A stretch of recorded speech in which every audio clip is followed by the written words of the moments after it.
Hey guys, tonight we're going somewhere you definitely weren't taught about in school, unless you had a very brave history teacher or a truly chaotic syllabus. We're going back to the Middle Ages, where the rules around sex were so strict, so invasive and so bizarre that you'll start to wonder how anyone was ever born at all. No, really. Between church law, social pressure and a calendar so riddled with do not touch days, you're about to realise that medieval people were either wildly repressed or extremely good at sneaking around. And let's be real, if you actually lived through this, you probably wouldn't survive. Whether it's the fear of eternal damnation for even thinking a lustful thought, or the genuine risk of public shaming for doing what comes naturally, the stakes were way too high. Honestly, you'd probably either join a monastery or fake your death and flee to a fishing village. So before you get comfortable, take a moment to like the video and subscribe, but only if you genuinely enjoy what I do here. Drop your city and time in the comments. Always fun to see where and when you all tune in. Now, dim the lights, maybe turn on a fan for that soft background hum, and let's ease into tonight's journey together. It all starts in the dark, incense-saturated stone halls of the medieval church. You're standing outside a massive cathedral, probably in the early 13th century. A line of townsfolk snakes along the wall, all waiting to confess. Not for theft, not for murder. No, they're here because they've done something far more scandalous. They've had sex on a forbidden day or in the wrong position. Or, God forbid, actually enjoyed it. The priests inside have heard it all, and they've got ledgers filled with what counts as acceptable intimacy. Spoiler, it's not much. You step inside and the air is thick with cold stone and old candles. The confessional creaks as you enter, and suddenly you're listing your sins like you're reading off a menu you barely understand. The priest listens, stern but bored, and offers penance, fasting, prayers, maybe even public humiliation depending on what you did. You can't tell if he's judging you or just tired of hearing the same stuff over and over. Either way, the church has made one thing painfully clear. Sex is strictly for procreation. Anything else? Sinful, dangerous, a one-way ticket to hell, or at least a few centuries in purgatory. But don't go thinking these rules were just polite suggestions. Nope, they were law. Not civil law, mind you, but divine law enforced by priests, echoed in royal courts, and hammered it into your soul by sermons and confessionals. The church taught that the body was weak, desire was the devil's whisper, and the only good sex was between a married man and woman, in the dark, on their backs, and only when absolutely necessary. And yes, that's real.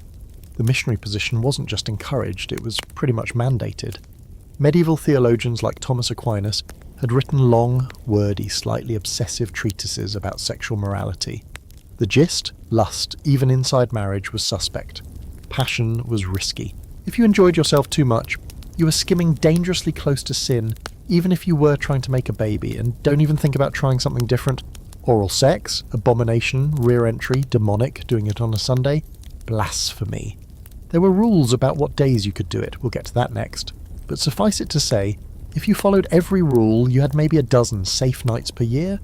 Which is why, of course, people didn't follow every rule. Sure, there were the truly devout, the flagellants, the mystics, the ones who saw their flesh as a cursed, sinful prison and dreamed of a chaste heaven. But most people?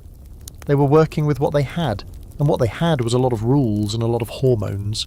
It's not like desire disappears just because the church hands you a pamphlet. So people got clever, they lied in confession, they snuck around, they whispered about loopholes. Like, if you had sex standing up, did it count? What if you both kept your clothes on? Could you just not tell anyone and hope for the best? One wild historical fact that often gets buried under all this moral panic. The medieval church wasn't just handing out rules for purity, it also had official guidelines for how often married couples should be intimate. A document called the Penitentials listed recommended frequency based on profession. Knights, once a week. Farmers, once every 2 weeks. Monks turned lay people, once a year max. So yes, the same church that shamed you for desiring your spouse also gave you a schedule for when you were supposed to, get it over with. Meanwhile, theologians argued endlessly about details you probably never imagined anyone cared about. Was it more sinful to enjoy sex or to not enjoy it at all and do it anyway? Could a married couple sin together? Could a husband force his wife and still be considered moral? That debate horrifyingly still echoes into the modern age. One of the more debated topics was whether Adam and Eve had sex in Eden before the fall. and whether that original act was pure or already tainted. Scholars took sides. Wars of words erupted in dusty manuscripts. You can imagine someone reading that in candlelight and muttering, "Wow, this guy really needs to go outside." And through all of this, the church was very aware that it was losing the battle, because people kept doing it, behind barns, in alleyways, in royal chambers, and yes, even in monasteries. You'll meet some of those rule breakers later, but tonight, you're just beginning your walk through the sacred and the scandalous. You're navigating the thick fog of incense, judgment, and guilt, and realizing that beneath all the rules, people were still people. Here's your quirky bonus for the night. Some medieval confessors asked if couples had ever used their feet during intercourse. Why? Because of a misunderstood translation in Latin that confused the word for legs and members. Imagine trying to confess that while keeping a straight face, and the debate that never really died, whether pleasure itself could be holy, or if it always dragged the soul down with it. Even now, scholars go back and forth on whether medieval people really internalized these teachings or simply pretended to in public. Were they repressed, or just really good liars? Either way, tonight you're just getting started. And in the next section, we'll check out how the calendar itself became your worst enemy. You wake up one morning in your modest medieval home, a drafty timber-framed cottage with straw on the floor and smoke curling out from the hearth, and you're feeling affectionate. Maybe your spouse is too.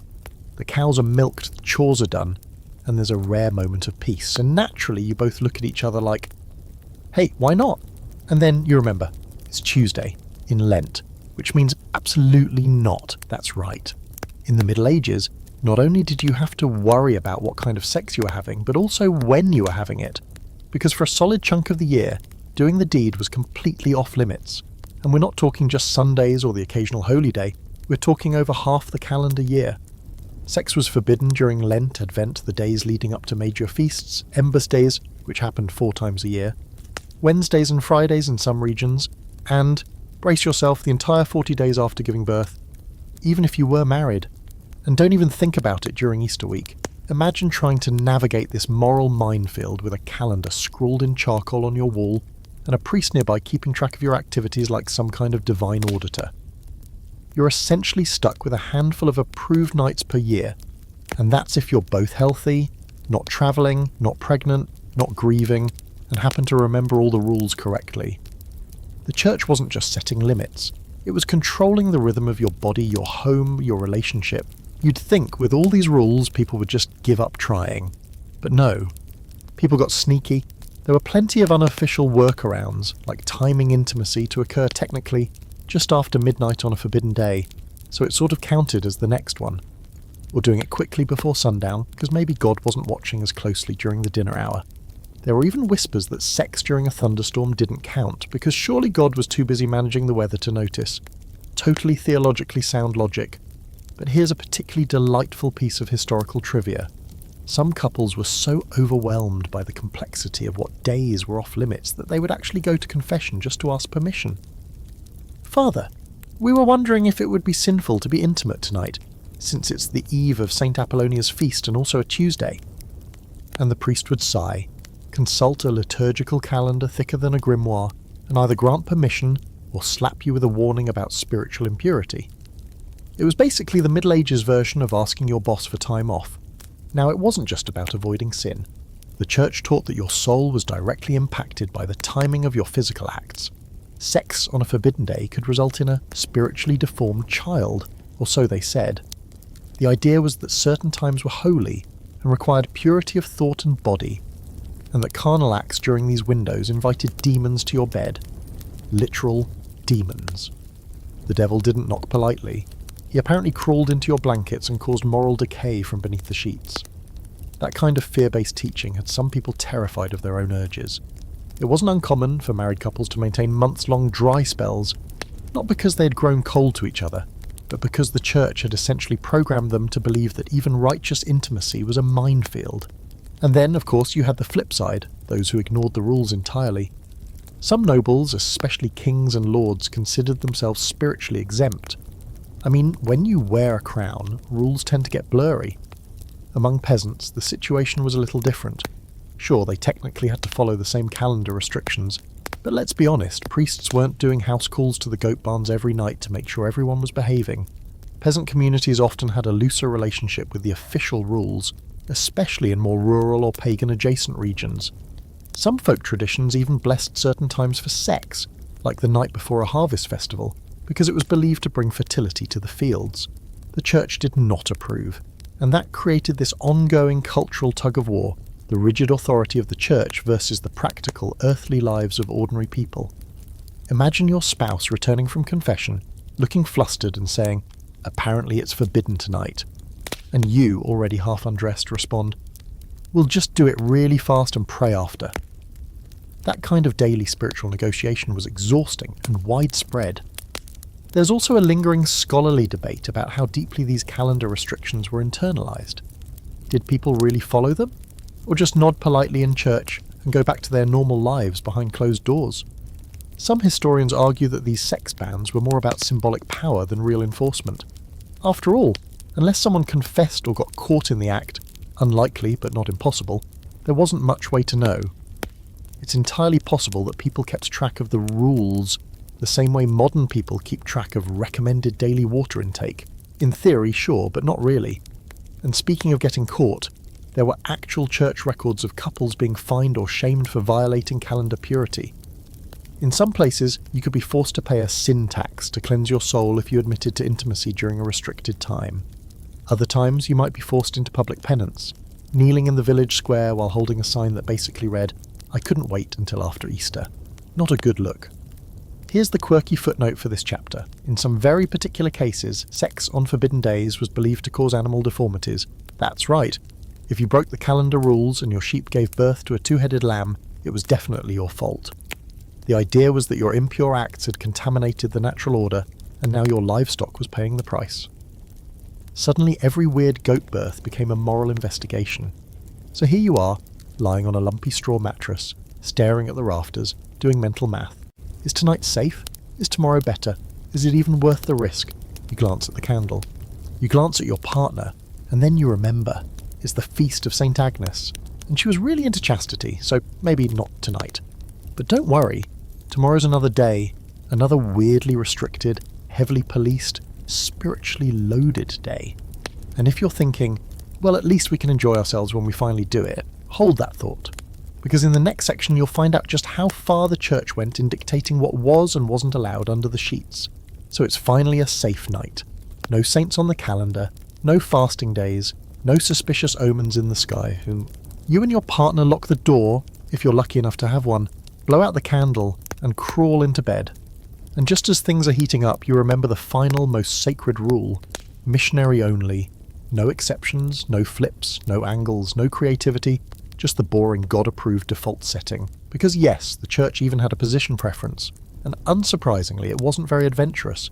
See, in the medieval mindset, even married sex wasn't really about connection or pleasure. It was about reproduction, and reproduction required order. It had to be done in a way that mimicked what theologians believed was natural. That meant man on top, woman on bottom, no eye contact with Satan, please and thank you. Anything else, anything that felt too good, was risky business. The idea was that bodily pleasure distracted the soul. If you enjoyed yourself too much, you might forget to think about God while doing it. Tragic. And look, let's be real here. Medieval people weren't aliens. They had bodies, they had urges, they wanted to try different things. But if you tried to do it from behind, sinful if the woman was on top, devilish. That reversal of proper order suggested female dominance, and you know how medieval theologians felt about that. Oral sex, no go, standing up, suspicious, against a wall, may as well start digging your own hell pit now. But the missionary position, named long after this period by the way, was considered pure, dignified and appropriately miserable. Just enough function to get a child out of it, but not so much fun that you might start looking forward to bedtime. And if you think this is exaggerated, no. There were actual texts, manuals, that outlined what positions were acceptable and which ones invited damnation. One even listed over 20 forbidden acts, each with its own penance. Some of them included unnatural angles, so vague that even now scholars aren't quite sure what was being described. Probably for the best. You've got to imagine the confusion this caused. Let's say you're a newly married couple, young and relatively pious. You're trying to follow the rules. You do your thing, but then one of you moves slightly in the middle of it, or something feels too good, or you accidentally smile afterward, and suddenly you're both staring at the ceiling like, did we just sin? Do you confess that? Do you wait for a sign from God? Is that weird tingling in your foot a warning from a saint? Meanwhile, some clergy took it even further. There were monks who preached that any sexual pleasure, even within marriage, was inherently sinful, that spouses should perform the act with a sense of duty, not desire. One medieval abbot even wrote that if a man experienced too much pleasure during sex with his wife, he should immediately fast and pray. Imagine finishing and then crawling to the altar to do penance because you got carried away. Romantic. But here's the thing. Despite all the shame and restriction, people still experimented. Of course they did. You think peasants hauling hay all day didn't want to blow off steam? You think castle maids and squires didn't sneak into storage rooms when no one was looking? The difference is, most of them just didn't talk about it. They didn't confess it. They kept their explorations private, behind closed doors, under layers of blankets and guilt. And they invented their own moral logic to cope. If we love each other, it's probably fine. If no one gets pregnant, it doesn't count. If it's only once in a while... Some of the best insights into this come not from church records, but from the jokes and songs of the time.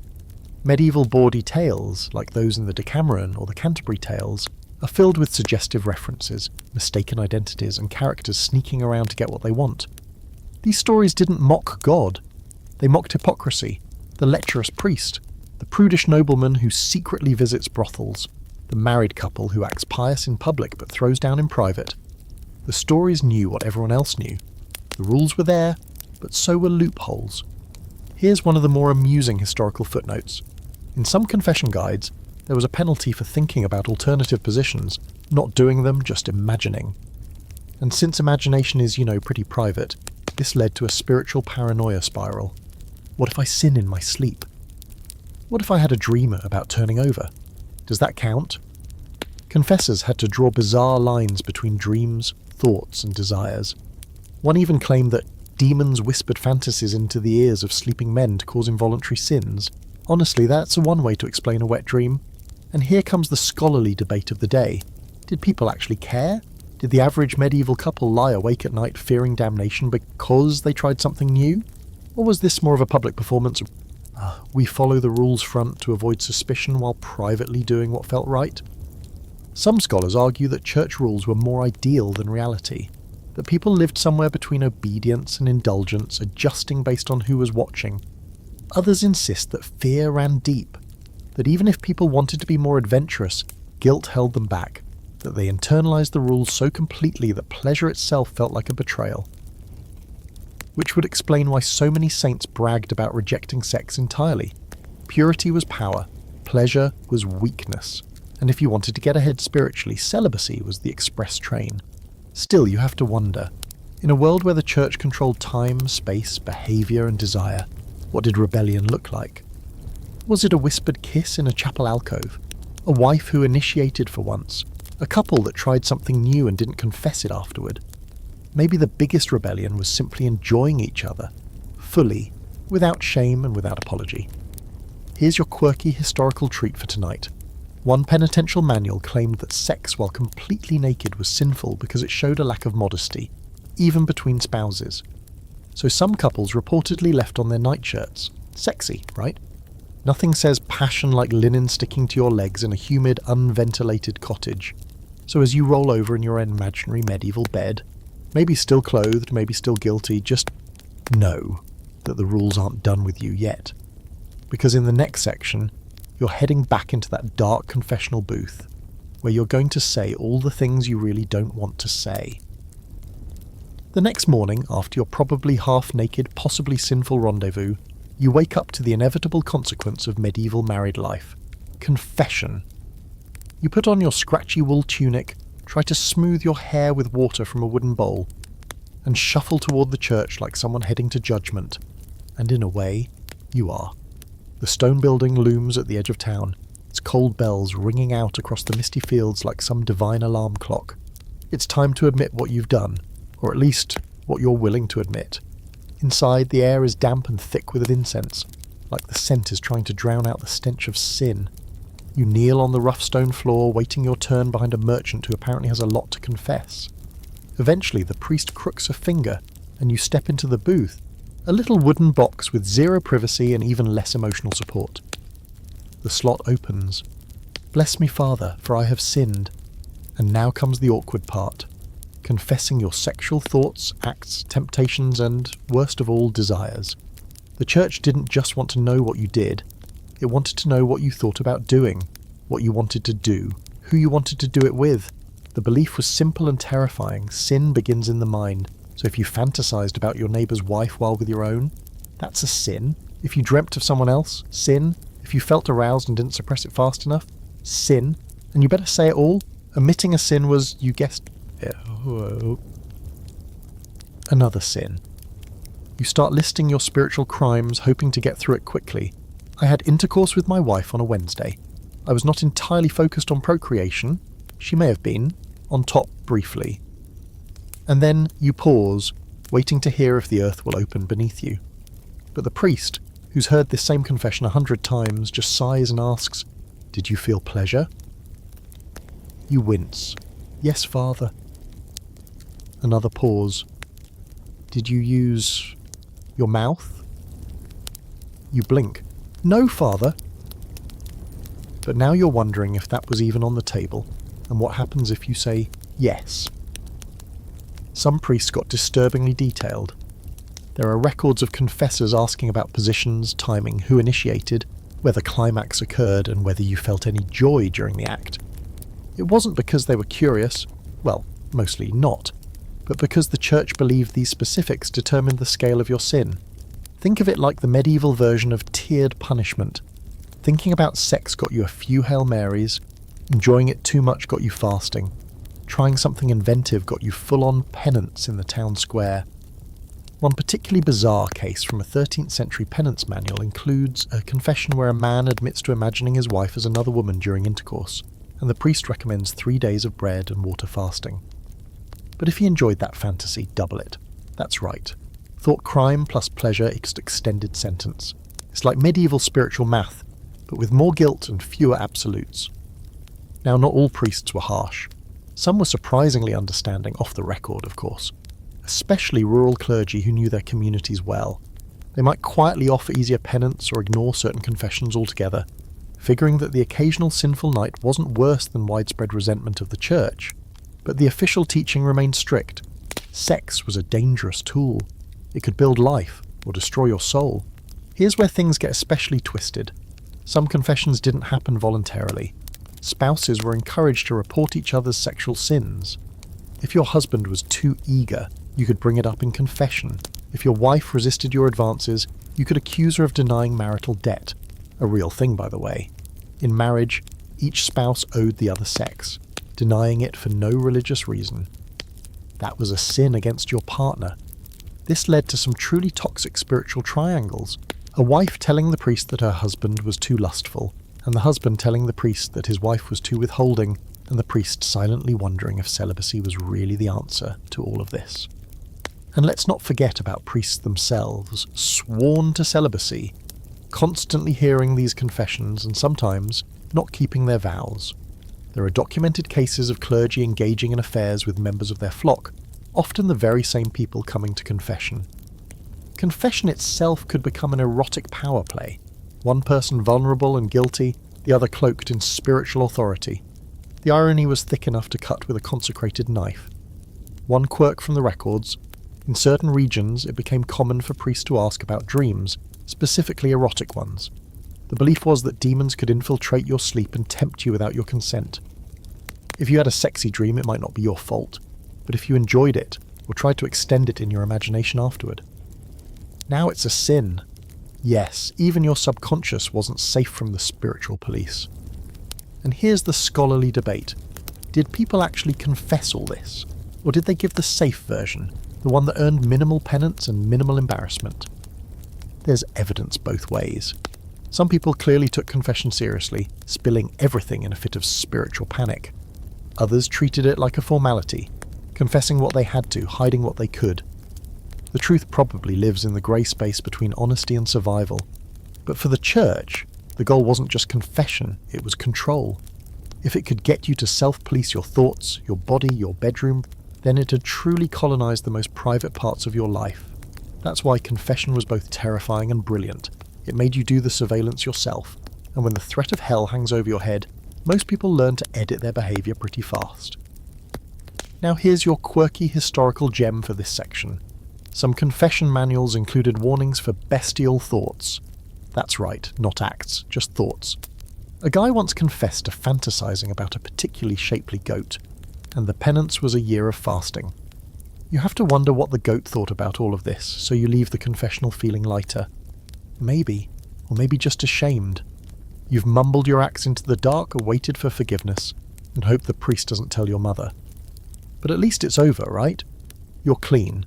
For now, until next time, until the next forbidden thought sneaks into your head.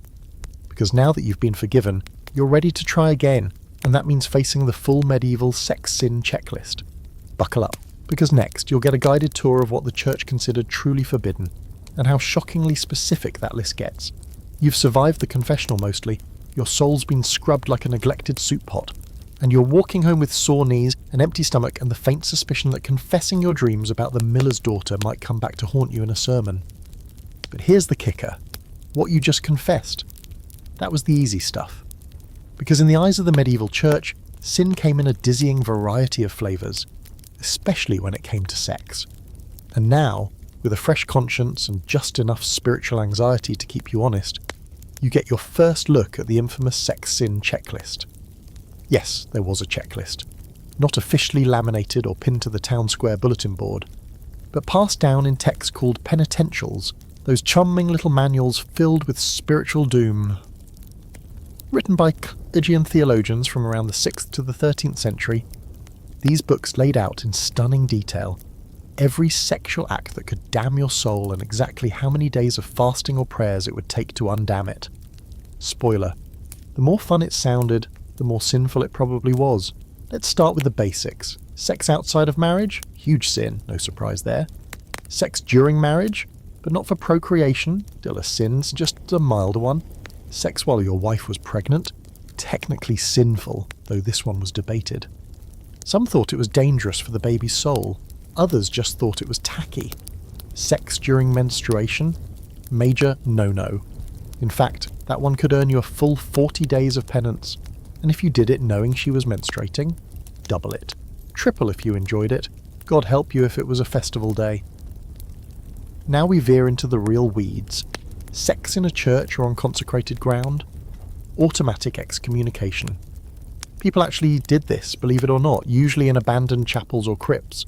Medieval rebellion at its most chaotic. Anal or oral sex. Categorised under sodomy, which was the catch-all term for anything outside the natural act. The punishment? Years of fasting, public penance, or even prison if someone found out. Sex with animals? Unspeakable, and yet spoken about a lot in the texts. Far more than anyone is comfortable with. If caught, you could be executed, and the poor animal was often killed too. Yes, the goat goes down with you. Masturbation? Oh, that was an entire subsection. Solo pleasure was considered not just wasteful, but spiritually corrosive. There's a penitential that actually distinguishes between types of masturbation, one-handed versus two-handed, and assigns different levels of guilt. Apparently effort mattered. Using objects, utterly depraved. There's even a case where a woman reportedly used a carved wooden figurine and was made to confess in front of the entire parish. Whether it's true or medieval urban legend, the church certainly believed someone somewhere was doing it. And then there are the bonus sins. Lustful thoughts during prayer, flirting with someone in church, looking too long at someone attractive, making suggestive jokes. You name it. They had a penalty. And while women were judged harshly, men didn't exactly get a pass either. There were warnings about excessive desire, about defiling your wife's purity with lustful intention.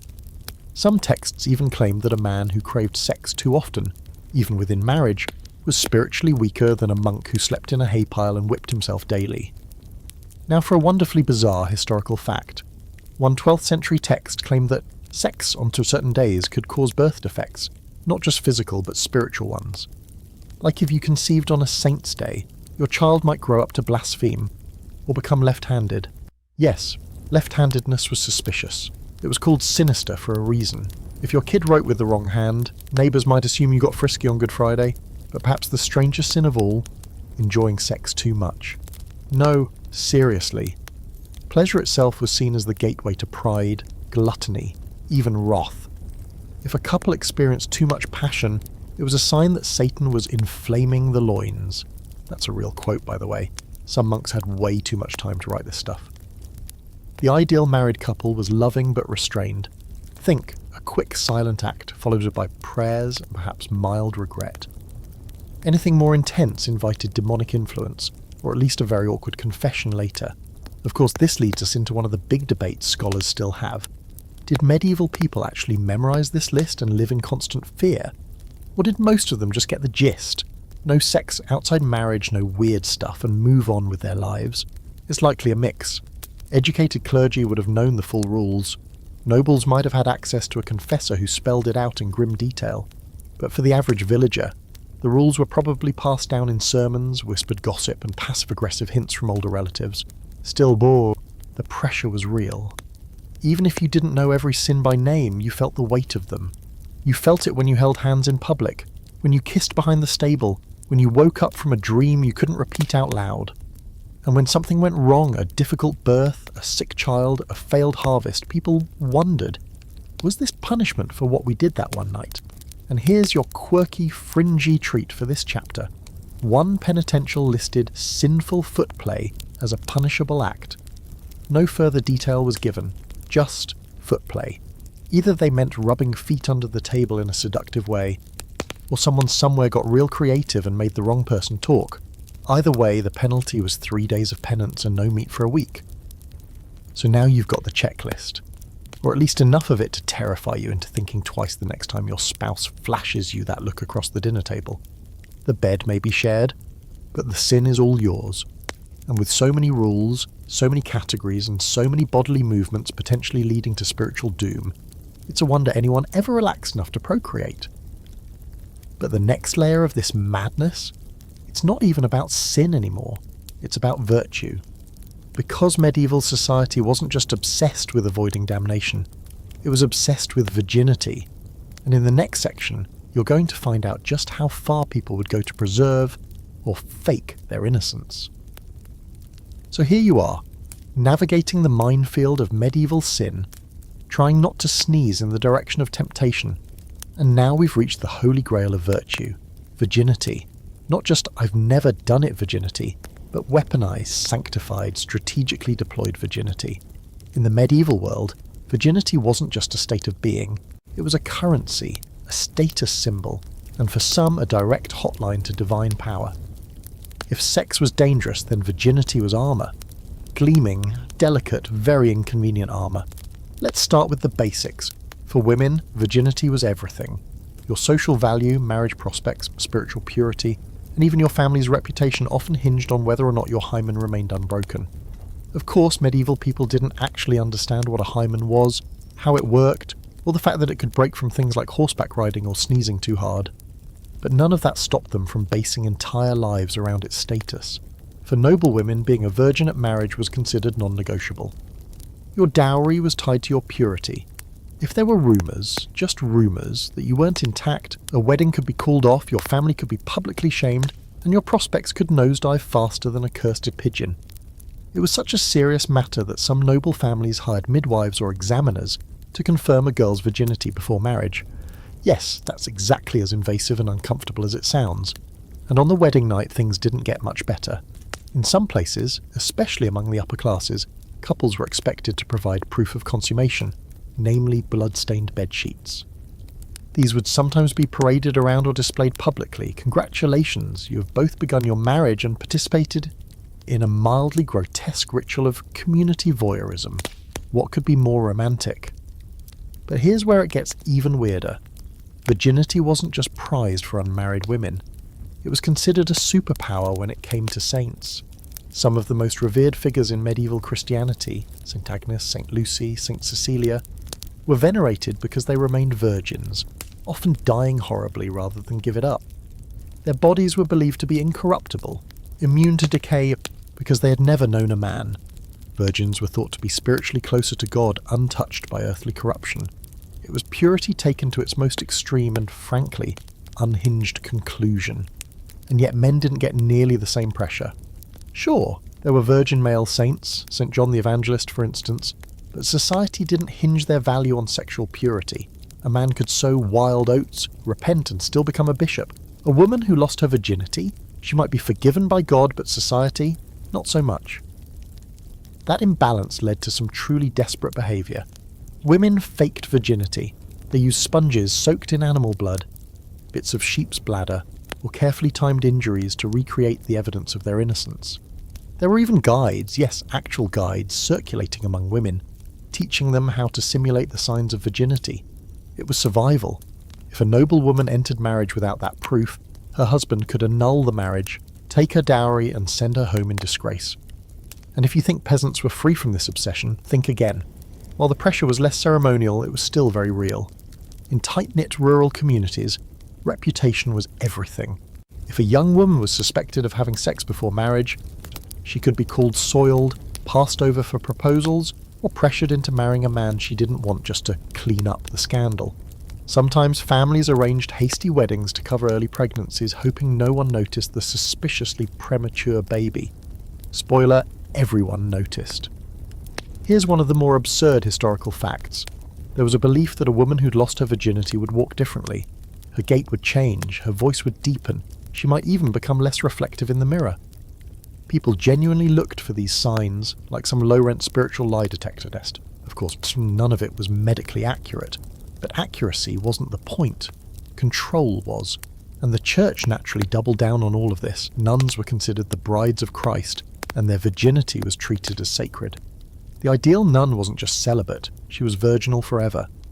If a nun was found to have broken her vow, she might be imprisoned, excommunicated, or even executed, depending on how scandalous the fallout was. But the men involved usually got lighter punishments, again because society viewed male desire as inevitable, and female purity as precious cargo. There's a long-standing debate among historians about whether virginity in the Middle Ages was truly about spiritual purity or just convenient patriarchy. Was the veneration of virgin saints sincere devotion, or a coded way to control women's bodies? Did medieval girls dream of sainthood, or just fear social ruin? The answer, predictably, is both. Some truly believed in the spiritual power of chastity, others just didn't want to be kicked out of their homes. And of course there were rebels. Some women refused to marry, choosing a life of celibacy on purpose, not because the church told them to, but because they genuinely valued independence. Some joined convents not out of faith, but because it was safer than marriage. Some lived as recluses, called anchoresses, sealing themselves into cells to pray and avoid male control altogether. Not the most glamorous protest, but definitely a loud one by medieval standards. Here's your quirky fringe fact of the night. In some remote European villages, there were rituals involving blessed girdles, belts worn by young women to guard their purity. These belts were prayed over by priests tied with special knots and worn under clothes to ward off temptation. One local legend even claimed that if a girl tried to remove the belt for immoral reasons, it would instantly tighten and cut off her breath. Whether this was divine punishment or just an early example of a wardrobe malfunction, we may never know. So now, picture yourself as a young woman in this world. You're expected to remain untouched, unflinching, and unspeakably pious. Your worth is pinned to a status you can lose by accident or assault. You're not allowed to explore, question, or even enjoy, because all that matters is that you stay clean. Not healthy, not happy, just pure, on paper, with proof. It's a lot, isn't it? But here's the twist. Once the marriage was done and the blood-stained sheets had been displayed, the pressure shifted. Because now you weren't supposed to be a virgin anymore. You were supposed to be a wife, a baby-producing, virtue-maintaining, pleasure-avoiding wife. And guess what? Your sex life, not private anymore. Because in the next section, you're about to find out what happens when your wedding night includes an audience. And not the fun kind. You've made it to your wedding day. Congrats, sort of. You've kept your reputation clean, your body pure, or at least your cover story airtight. And now, dressed in layers of linen and ceremonial lace that feels like it's trying to choke you, you're standing in a candlelit hall while a priest chants in Latin. The church is packed. The air is thick with sweat and incense, and everyone's watching. But here's the twist. The real show doesn't start until after the ceremony, because in the Middle Ages, a wedding wasn't really considered official until it had been consummated, and not just in a, well, we believe you kind of way.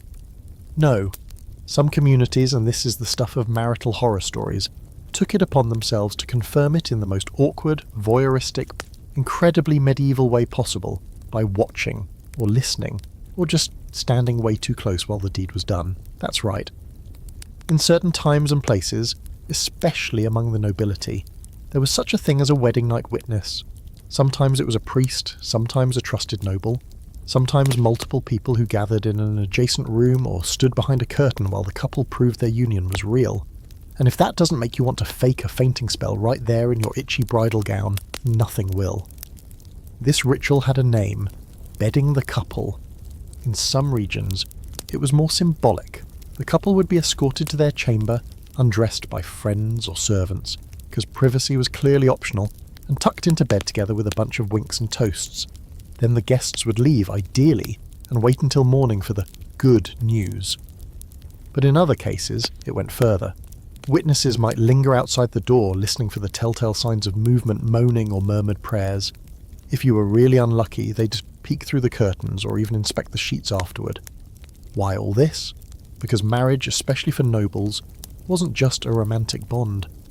It was a legal contract, and an unconsummated marriage could be annulled. Families wanted assurance that the dowry was sealed with more than just a kiss. If the bride turned out not to be a virgin, or if the groom couldn't, well, perform, there could be consequences. Land deals reversed, alliances broken, wars started. Yes, wars, because someone couldn't get it up. There's a fantastic and horrifying real example of this from the French royal court. In the 16th century, a nobleman named Arnaud Dutil was tried for impersonating another man in order to claim his inheritance and his wife. When suspicion arose, the question wasn't just, is this really him? It was, did they sleep together? The court gathered testimony from neighbours, the midwife, and 8 separate people who claimed to have heard or witnessed the bedding. Medieval CSI, but for sex. And it wasn't just men under scrutiny. Women too had to prove they were honest. If there were no bloodstains the morning after, people whispered, families panicked. Sometimes midwives were called in for an inspection. The pressure was so intense that some women faked it, using animal blood or even pricking their own fingers and staining the sheets before anyone barged in. Because make no mistake, people would barge in. In some traditions, the next morning meant an audience with the bride, who was expected to smile and accept congratulations for having been successfully deflowered. No pressure, right? Here's the truly bizarre thing. In many noble courts, this whole bedding ceremony was treated like a party. There was music, drinking, laughter. Guests escorted the couple to bed like it was a theatrical performance. There are records of bishops making formal speeches at the foot of the marriage bed. Imagine trying to get in the mood while a clergyman is offering a toast to your fertility. And speaking of fertility, that's really what all this was about. The goal wasn't romance, it wasn't love, it was heirs. The bedding ceremony was as much about politics as pleasure. If the marriage wasn't consummated, the family line didn't continue. No babies, no legacy, no power. So whether it was celebrated with wine or witnessed like a legal proceeding, this act was the cornerstone of the whole system. Now, were these customs common among peasants? Not exactly. In rural communities, marriage was more practical than performative. A couple might marry in the church, head home, and quietly get on with it while their neighbours nodded and moved on. But even there, the idea of public validation lingered. A woman showing signs of fertility, pregnancy, healthy children was proof enough. But in some places, the bedding ceremony still happened, just scaled down. Maybe the family waited outside the hut. Maybe someone checked the sheets. Maybe the village gossiped loudly enough that the couple didn't need witnesses, just a thin wall. And here's your quirky, almost too much to believe footnote for the night. In one German region, it was customary for the town mayor to offer a blessing from the foot of the marriage bed, while the couple lay there, together, already naked. And if you're wondering what kind of emotional damage that causes, join the club. Historians still debate whether this was a true ritual or just a story that got wildly out of hand, but the records exist, and they are disturbingly specific. There's also an ongoing scholarly debate about how often these rituals were actually practiced versus how often they were written about. Was it just the nobles? Was it rare but sensationalised? Or was the fear of being observed enough to keep people honest? Some argue the ceremony was largely symbolic, a bit of pomp to cement the marriage in public memory. Others think it happened more often than we'd like to imagine, and that the sheets weren't the only things left scarred. So here you are, lying next to your new spouse, heart pounding, possibly tipsy and very aware of the ears, or eyes, just beyond the curtain. You've survived the ceremony, the toasts, the teasing. Now you're supposed to perform, and the only thing more nerve-wracking than doing it is not doing it well. Because tomorrow everyone will know. The whispers start early. Did they? Was she? Did he? How long? And in the absence of answers, people fill in the gaps, gossip becomes gospel, and you, poor newlyweds, get to carry the weight of your wedding night like a secret carved into your skin. But don't worry, once the performance is over and the rumours start to die down, you can finally enjoy the perks of married life. That is, unless you decide to sneak off for a little stress relief with someone who isn't your spouse. Because next we're headed to the strange, semi-sanctioned world of medieval brothels, where sins were not just committed, they were organised. You've done your duty, the ceremony is over, the sheets are stained, possibly with strategic help from a goat bladder, and the awkward congratulations have died down. You're officially married, officially public, and officially tired of people asking about your wedding night. Now you settle into the rhythms of medieval married life. Farm work, feast days, plagues, and the occasional round of spiritually regulated sex. But somewhere in the background, especially if you're a man with coin in your pocket or a priest with no one watching, there's another option lingering like incense in a dark alley, the brothel. Yes, brothels. Legal ones, regulated ones. Ones that in the most medieval twist imaginable were often endorsed by the church or the local authorities as a necessary evil. That's right, while the clergy was busy condemning lust from the pulpit, they were also quietly helping maintain places where lust could be safely contained, taxed, and tucked away where the good citizens didn't have to think about it too hard. Welcome to the complex moral calculus of medieval sex work. You wander into a city, say London, Paris, or Florence. The air is thick with smoke, horse manure, and the constant clanging of smithies and bells. Somewhere near the market square, but not too close to the cathedral, there's a street that people pretend not to notice. Maybe it's called something innocent like Spicer Street or Bird Lane, but everyone knows what's there. A row of 2-story houses, curtains drawn, women leaning from windows, painted lips and false modesty on full display. These are the town's official brothels, and yes, official. In many medieval cities, brothels were licensed by local governments. The idea was simple. You can't eliminate lust, but you can quarantine it. Better to have controlled sin than chaotic, unsupervised temptation spreading like a moral wildfire. It's the same logic behind public latrines and plague houses. If the problem won't go away, at least give it 4 walls and a tax bracket. The women who worked there, called by many names, bawds, whores, comforters, or, if the city was feeling poetic, public women. They were usually poor, often orphaned, sometimes trafficked, occasionally depoint. Some chose the work, others didn't. The line between agency and survival was razor thin, but one thing united them: they were socially useful and spiritually condemned, all at once. And here's the plot twist you didn't see coming. In some cities, clergy owned the brothels. No, not secretly, openly. In southern France, the church in Avignon ran brothels and collected rents from sex workers. Their reasoning? It was better for prostitutes to work under church supervision than under criminal gangs or foreign pimps. So yes, in the city of the Pope there were church-funded sex houses, and they paid better than most farms. Meanwhile, city governments imposed strict regulations. Brothels had curfews. Women were required to wear certain colours, often yellow or striped clothing, which marked them as fallen, but visible. Clients were supposed to be unmarried, or at least not obviously married. Prices were sometimes capped by law. There were even rules about the kinds of furniture allowed, which probably didn't do much to stop anyone from sinning creatively. And who went to these places? You'd think it would be just single men, young soldiers, lonely travellers. But no, husbands went, priests went, nobles went, even parian kings went. In fact, the royal court of England once paid for Prince Edward's visit to a brothel as part of his coming of age, because nothing says future monarch like state-funded fornication. You walk inside one of these places, and it's nothing like the movies. No sultry lighting or silk drapes. It's functional. Stone walls, straw bedding. A heavy wooden door with a bolt. Maybe a jug of wine and a candle stub. The women are young, too young and jaded. Some wear veils to hide their identities. Others laugh too loudly to drown out the fact that this is survival, not seduction. You might be offered prayers before or after. In fact, in a strange and deeply ironic twist, some brothels had chapels attached. You could sin, then repent, all without leaving the building. One-stop shopping for your medieval swoon soul. And the church liked this arrangement. If men got their urges out in a controlled setting, they were less likely to seduce virgins, commit adultery, or worse, have sex in ways that weren't on the official menu. But here's where the hypocrisy runs deep. While the brothels were tolerated, even encouraged, the women inside were still seen as moral failures. They couldn't marry, they couldn't own land, they were barred from most guilds and buried in separate cemeteries. Confessors often refused them absolution unless they left the trade altogether, even if their job was technically legal. In some places, sex workers had to shout unclean as they walked through town, like lepers of the libido. And yet brothels thrived. In 14th century London, there were over a dozen licensed houses near the river.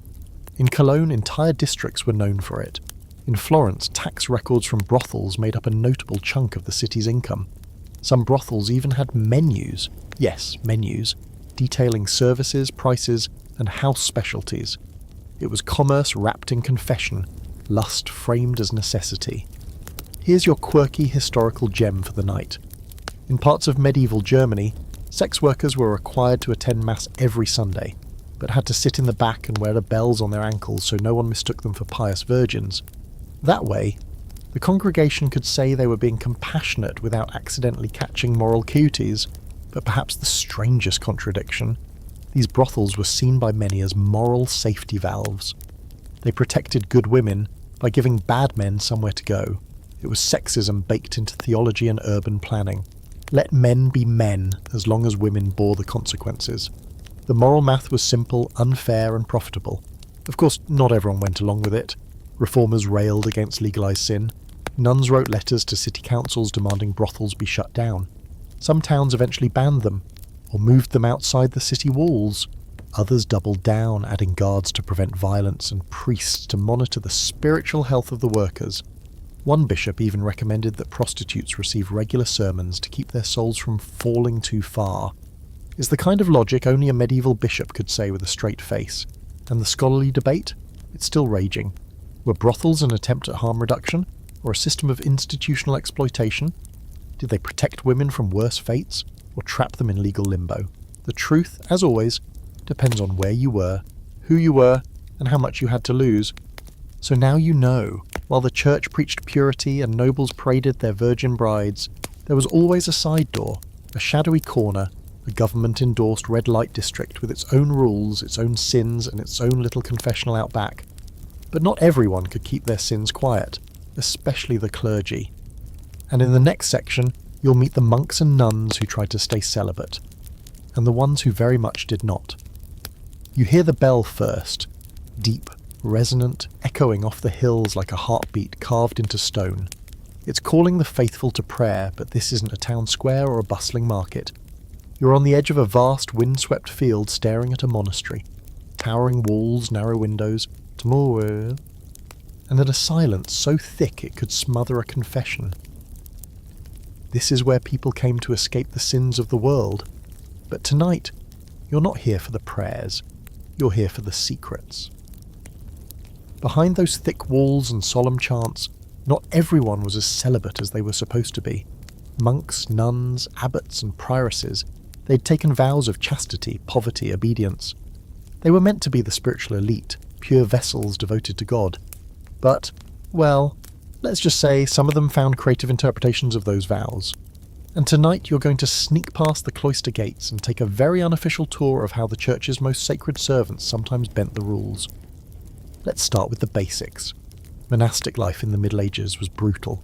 Days began before sunrise with prayers, silence, fasting, more prayers, hard labour, and even more prayers. Monks and nuns lived in isolation from the world, often in same-gender communities, and were taught to see desire as the enemy. So naturally, desire showed up every morning like an uninvited guest. knocking at the door in the form of dreams, thoughts, or that one incredibly attractive novice 2 pews down. The ideal monk or nun was not just celibate, but chaste in body, mind, and spirit. Thinking about sex was nearly as bad as doing it, but in reality, celibacy was a rule many tried and failed to follow. Records across Europe are littered with scandals. Monks caught in barns with maids, nuns pregnant and mysteriously spirited away, abbots bribed to keep things quiet. In one French convent, a bishop reported that the nuns were too familiar with local men, and one had given birth to twins, twice. That's not divine intervention. That's regular visitation. Some of these affairs were consensual, others less so. Power dynamics in cloisters were complicated. Superiors could coerce subordinates, and outside men, often priests or noble patrons, used their influence to enter convents under false pretenses. There are letters from abbesses begging bishops for protection, and there are just as many letters from bishops telling them to pray harder. And yes, there were love letters, entire bundles of them, Latin poetry written by monks to nuns, full of longing, guilt, and thinly veiled metaphors about forbidden fruit and holy gardens. One particularly spicy example: a 12th century nun named Heloise fell in love with her tutor Peter Abelard. Their relationship, part intellectual, part scandalous, resulted in a secret marriage, a child, and eventually of a punishment so medieval it should have come with a warning label. Abelard was castrated. Heloise was forced into a convent. And yet their letters to each other, preserved for centuries, are full of emotional vulnerability and erotic tension that would make a bishop faint. But not all monastic affairs ended in tragedy. Some monks simply broke the rules and got away with it. In one English monastery, a group of brothers kept local women as servants in nearby cottages, paid for with church funds. In another, an abbot installed a secret passage between his chambers and a nearby nunnery. If walls could talk, those cloister stones would be blushing. Now, you might be wondering, how did they get away with it? Simple: secrecy, intimidation, and sometimes straight-up denial. Monasteries were insular. What happened behind those walls was rarely questioned, unless a scandal grew too big to hide. Even then, punishments varied. Some offenders were reassigned, others made to do public penance. A few were excommunicated, but plenty were quietly forgiven with a firm slap on the spiritual wrist. And here's the kicker. While all this was happening, monasteries continued preaching about purity. Monks gave sermons condemning lust. Nuns copied texts warning against temptation. One hand scribed verses about virgin martyrs, while the other, well, let's just say self-restraint was not evenly distributed. Now for your fringe fact of the night. There's a monastery in Bavaria where archaeological digs uncovered contraceptive herbs hidden in the herb garden. Specifically silphium and pennyroyal, both known medieval abortifacients. The records make no mention of their purpose, of course, but unless monks were using pennyroyal to season their soup, someone was planning ahead. And yes, this leads us to one of the more heated scholarly debates. Were these monastic sex scandals the exception or the norm? Some historians argue that most monks and nuns took their vows seriously, and that the occasional pregnancy or love letter was rare. Others point to the sheer number of complaints, papal investigations, and contemporary satires as proof that celibacy was more of a goal than a practice. And let's not forget the psychological toll. Monks who truly tried to stay celibate often tortured themselves over the smallest thoughts. There are diary entries filled with shame over dreams, over glances, over fisto, over feelings they couldn't control. Some fasted until they fainted. Others beat themselves with whips to purify the flesh. One even rolled naked in brambles every time he had a lustful thought. Spoiler, that didn't help. But others gave in, quietly, softly, with whispered prayers for forgiveness. Some found comfort in each other. Some lived entire secret love stories behind monastery walls, passing notes through laundry, meeting in gardens, slipping away during night prayers. They were human after all, bound by vows, but also by longing, by loneliness, by the need to be held. And here's your quirky detail to chew on. In one Italian abbey, a monk was expelled not for having sex, but for teaching others how to do it discreetly. He became known as the fornicator's advisor, and was later caught trying to re-enter the monastery dressed as a woman. You've got to give him points for creativity. So next time you imagine a monastery as a fortress of purity, remember, even the most devout sometimes slipped. Behind those chanting voices and candlelit rituals were real people wrestling with real desires. And for every saint who resisted temptation, There were 10 others scribbling apology prayers on parchment by moonlight. But the next secret we're uncovering, it's not behind stone walls. It's hiding in the shadows of cities, protected by whispers and veils, because in the next chapter you're going to meet the men and women who loved outside the rules entirely, and did so at great risk. Same-sex love in the Middle Ages wasn't just taboo, it was dangerous, but it also never truly disappeared. You slip down a narrow alley after dusk, your cloak pulled tight, your boots silent on the worn cobblestones. Lanterns flicker behind thick, distorted glass, and somewhere a church bell tolls vespers, yet you're not headed toward a chapel. You're walking into the hush of another kind of sanctuary, one not built of stone or blessed with incense, but stitched together in glances, coded words and dangerous longing. Tonight, you're stepping into a world the official records try to erase. Same-sex love in the Middle Ages. Let's get one thing out of the way early. People have always been queer. Always. But in medieval Europe, being openly queer, especially in a sexual sense, could be deadly. The Church considered homosexuality one of the gravest sins, lumping it together with bestiality, sorcery, and heresy. It was a crime against nature, against God, and against the proper hierarchy of the body. And yet, despite all the risk, queer love survived. It didn't just survive, it flourished in poetry and hidden letters, in friendships so intense they made bishops nervous. Now, officially the term homosexual didn't exist. That word wouldn't be coined until the 19th century. But the medieval world absolutely recognised same-sex desire. Theologians wrote long, tortured treatises about it. Penitentials assigned punishments in agonising detail, and secular laws, they could be brutal. In some kingdoms, sodomy carried the death penalty. In others, it meant castration or exile. The term sodomy itself was broad, often encompassing anything that wasn't penis-in-vagina sex. But it was most aggressively applied to male-male intimacy, and yet the stories leak through. Letters between monks, full of yearning. Chronicles that mentioned special friendships among knights. Trial records where men were accused of sharing beds nightly, or embracing without modesty. The fact that we even have those records means these relationships were happening often enough to warrant panic. And not just among peasants or criminals, but among the elite. Take, for example, the court of Edward II of England. The king had a famously intimate relationship with Piers Gaveston, a nobleman he elevated beyond all political sense. Chroniclers at the time couldn't stop talking about how much Edward loved Piers, not just politically, but emotionally, personally, obsessively. Was it romantic, sexual? We don't have the receipts, but the gossip was loud enough to start a civil war. When Piers was eventually executed by jealous nobles, Edward reportedly wept for days and gave him a burial fit for a king. Casual bromance? Sure. Or maybe the kind of love history doesn't like to name. Same-sex relationships also bloomed in monasteries and convents, places where people lived closely, emotionally bonded, and were supposed to be celibate. Some monks wrote poems to each other that would make any modern reader pause. I love you more than any creature. I long to be in your embrace. Sounds more than friendly, doesn't it? And among nuns there were similar echoes. Letters from medieval German convents contain lines like, "My soul burns when you are near," or "I can no longer suffer your absence without tears." Of course, these relationships were often couched in spiritual language. Holy friendship, brotherly love, mystical union. But when you read between the lines, especially in the letters that survived official censors, it becomes clear that some of these friendships were far deeper than platonic affection. They were emotional, physical, passionate, and they were dangerous. That danger created a culture of code. Lovers wrote in riddles, used saints' names to stand in for real ones, and described kisses as gifts of grace. In one anonymous medieval poem, the narrator describes watching his beloved sleep. The curve of his neck, the ache of unspoken desire. It ends with a single, chilling line. I dream of him nightly and ask forgiveness each morning. That's the medieval queer experience in a sentence. Now, for your weird historical fact, in 14th century Florence there was an actual same-sex subculture so vibrant that it had slang, meeting places, and even fashion codes.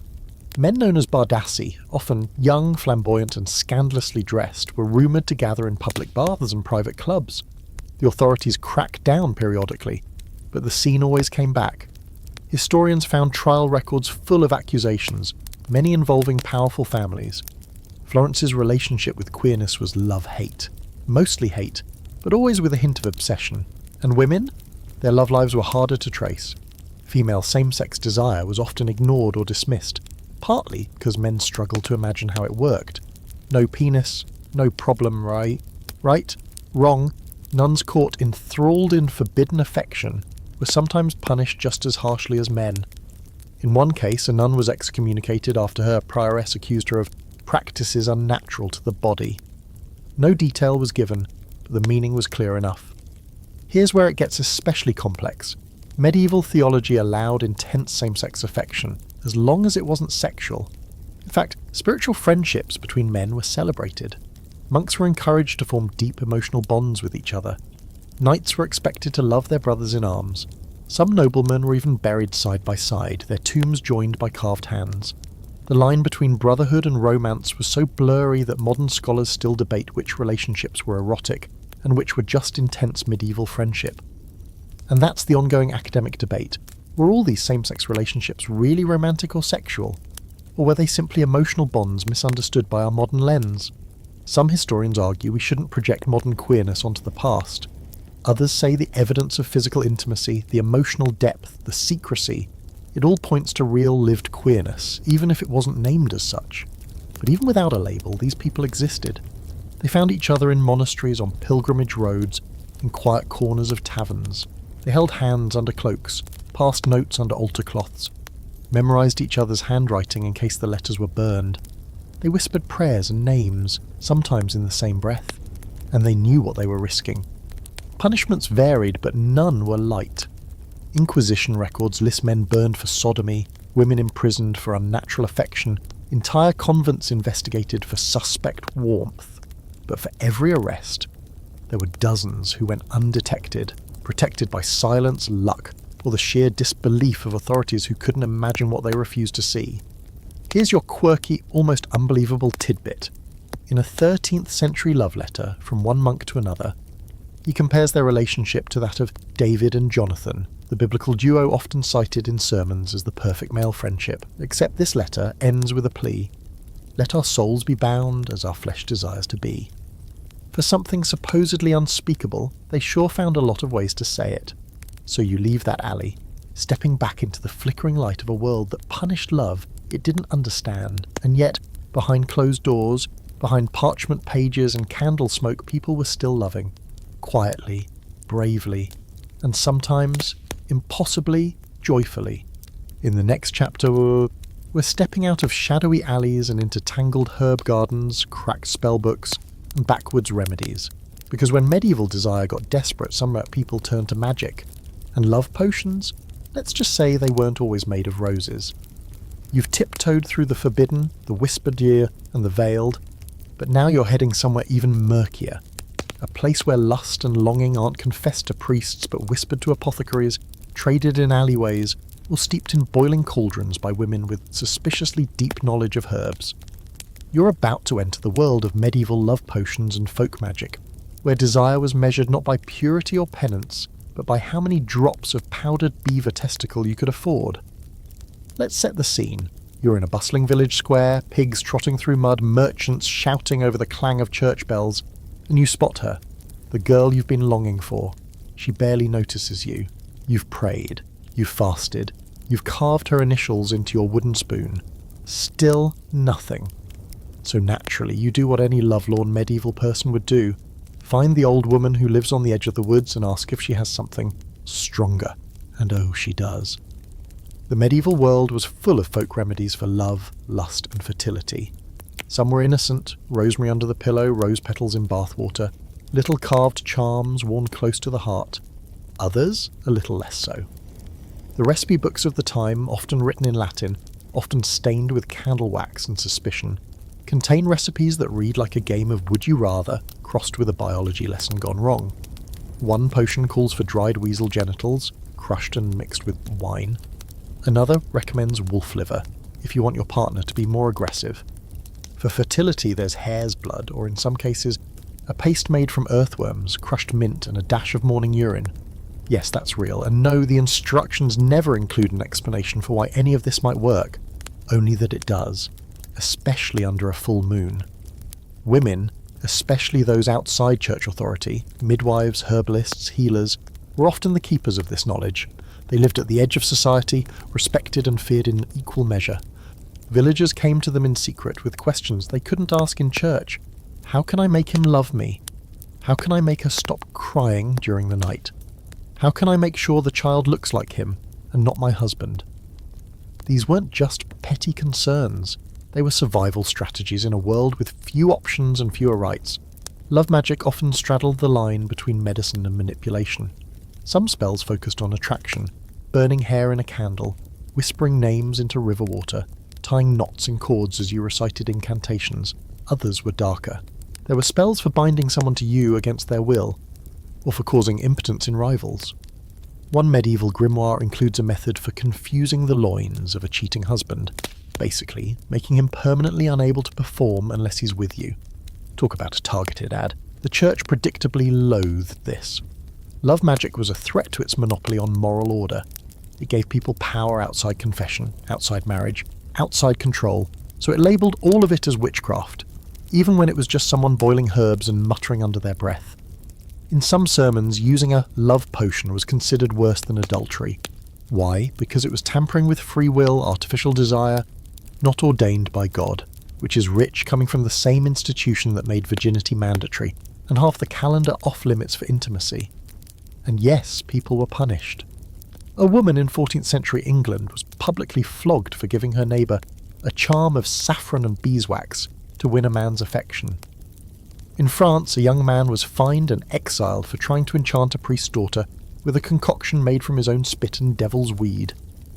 Whether it worked or not remains an open question.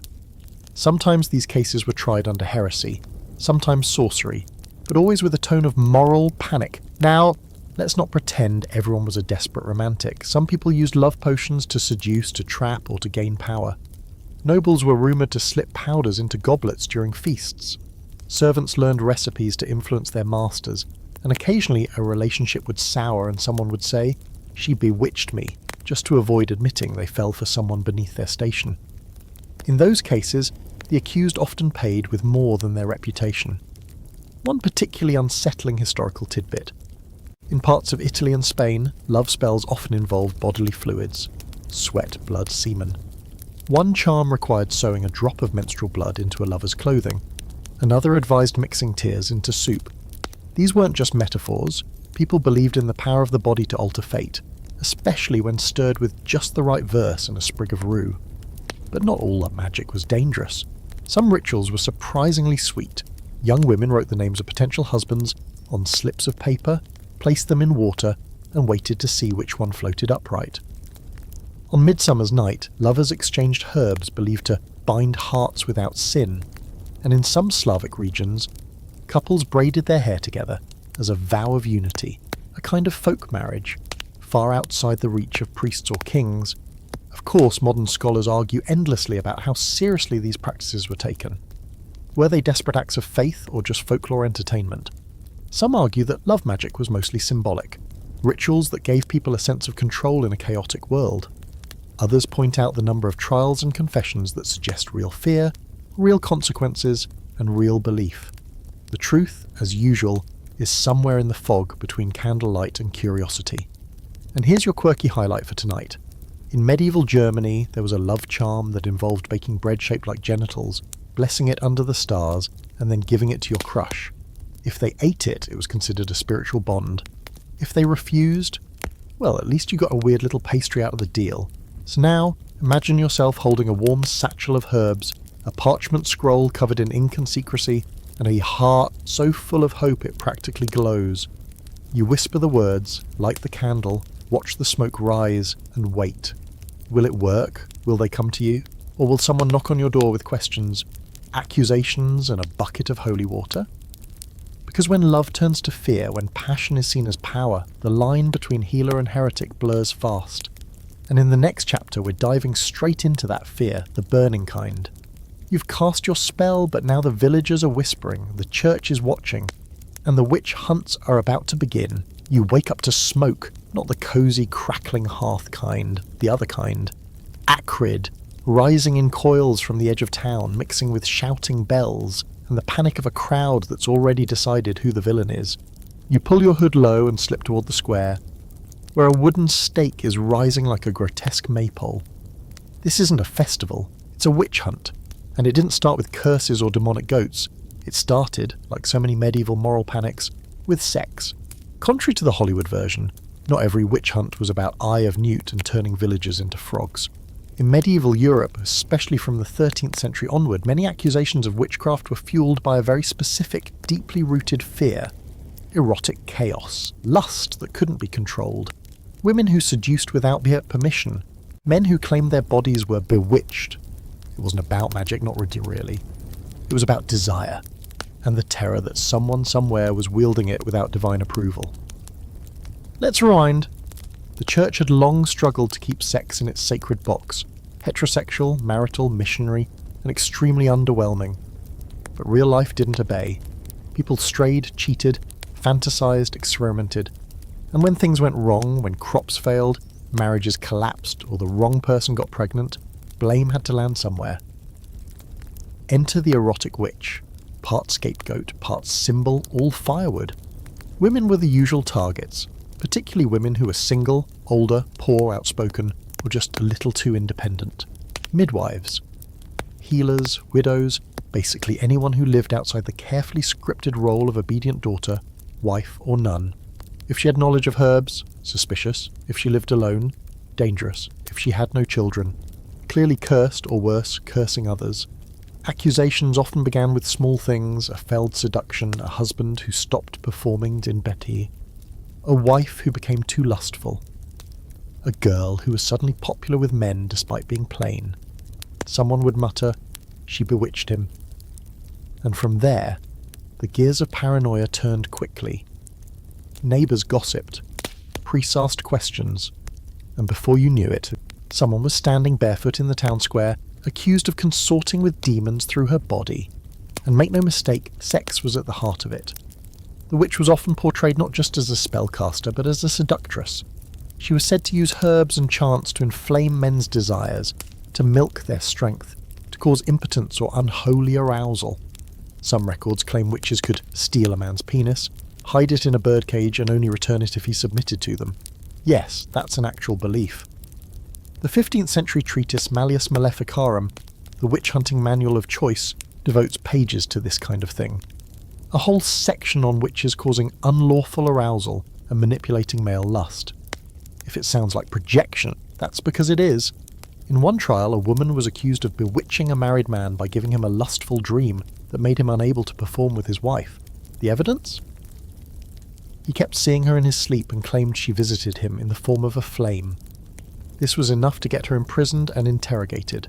Another woman was accused of using a love potion to seduce a priest, then of controlling him so completely that he forgot his vows. The priest, of course, was forgiven. She was burned. And here's where things take a truly disturbing turn. The methods used to prove these erotic crimes were grotesquely invasive. Women accused of witchcraft were subjected to body inspections. They were stripped, shaved and examined for witches' marks, moles, scars or blemishes that were said to be signs of demonic contact. But these searches weren't scientific. They were humiliating rituals designed to assert control over the accused's body, because that body was the supposed source of the sin. Torture was used liberally, not just to extract confessions, but to force accused witches to name their lovers, demonic or otherwise. Under pain, people said anything. Women confessed to flying to sabbats on broomsticks where they danced naked with Satan. Men confessed to lying with witches who gave them potions that made them forget their wives. The Inquisition had no shortage of imagination. Every confession fueled more panic, every scandal more fire. One particularly strange fringe belief from this period: witches could create phantom lovers, spirits that took human form to seduce the faithful. These were often blamed when monks or nuns broke their vows. It wasn't a person, they'd say. It was a tempter sent by a witch. One monk claimed a witch sent an incubus to his cell every night. The church responded not by questioning his claim, but by asking what sins he must have committed to deserve it. And here's your quirky fact for this chapter. In some parts of Central Europe, there was a ritual involving anti-lust charms, nailed to doors. These were little packets of herbs, bones and prayers meant to protect homes from seductive spells. One of the most common included dried goose tongue and fennel, believed to block fleshly invitations. Yes, the idea was that if someone tried to seduce you, your door would stop them. It's not clear if it ever worked, but the placebo effect probably saved a few reputations. So what was really going on here? Scholars still debate it. Some argue that witch hunts were tools of patriarchal repression, targeting women whose sexuality couldn't be controlled. Others say they were economic, used to eliminate rivals or redistribute property. Still others see them as moral panics, a society trying to police the line between acceptable and unacceptable desire. Whatever the cause, the pattern is clear. When people feared lust, they burned the women they blamed for it. And while not every witch trial involves sex, the overlap is impossible to ignore. So many accused witches were punished for being too attractive, too free, too strange. They became symbols of desire gone rogue, of what happens when the church loses control of the body, the heart, and the bed. Imagine being that woman. Maybe you gave someone a potion once. Maybe you whispered a spell over your soup, or maybe you just looked the wrong way at the wrong man on the wrong day. And now you're bound at the wrists, standing in front of a crowd that wants you to scream, but not too loudly, because they still think modesty is important. So you burn and the crowd watches. And the church breathes easier, for now, but not everyone followed the church's version of love. In the next chapter, you're heading back down from the stake into something messier, freer, and deeply human. The rules were different for peasants, because when you have no land, no legacy, and no bishops watching, you might just fall in love for real. Peasant love versus noble duty. That's where we're going next. You pull your feet out of the mud for the 5th time today, squinting into the sun as it creeps past the thatched rooftops and over the barley fields. You've got dirt under your fingernails, sweat on your brow, and aches in joints you didn't know existed. Welcome to peasant life in the Middle Ages, a never-ending cycle of toil, hunger, and trying not to die before your teeth fall out. And yet, despite the plague, the taxes, the church breathing down your neck, and the local lord who owns literally everything but your socks, one thing somehow still survives: love. And not just duty-bound, confession-approved, reproductive-only marriage. No, what you're about to walk into is messier, wilder, and surprisingly heartfelt. Because out here in the fields, far from royal courts and cathedral scrutiny, the rules about love and sex start to look negotiable. Let's be clear, medieval peasants weren't exactly free spirits. They still lived under the gaze of the church, still knew the calendar of sin by heart, and still feared the flames of hell like they feared bad weather. But unlike the noble class, whose marriages were sealed in contracts, politics, and bloodlines, peasants often had more say in who they married, or didn't. Courtship among the working class wasn't always romantic, but it was often personal. Two people met in the village square, at the mill during harvest, or on the pilgrimage road. They flirted, yes, flirted.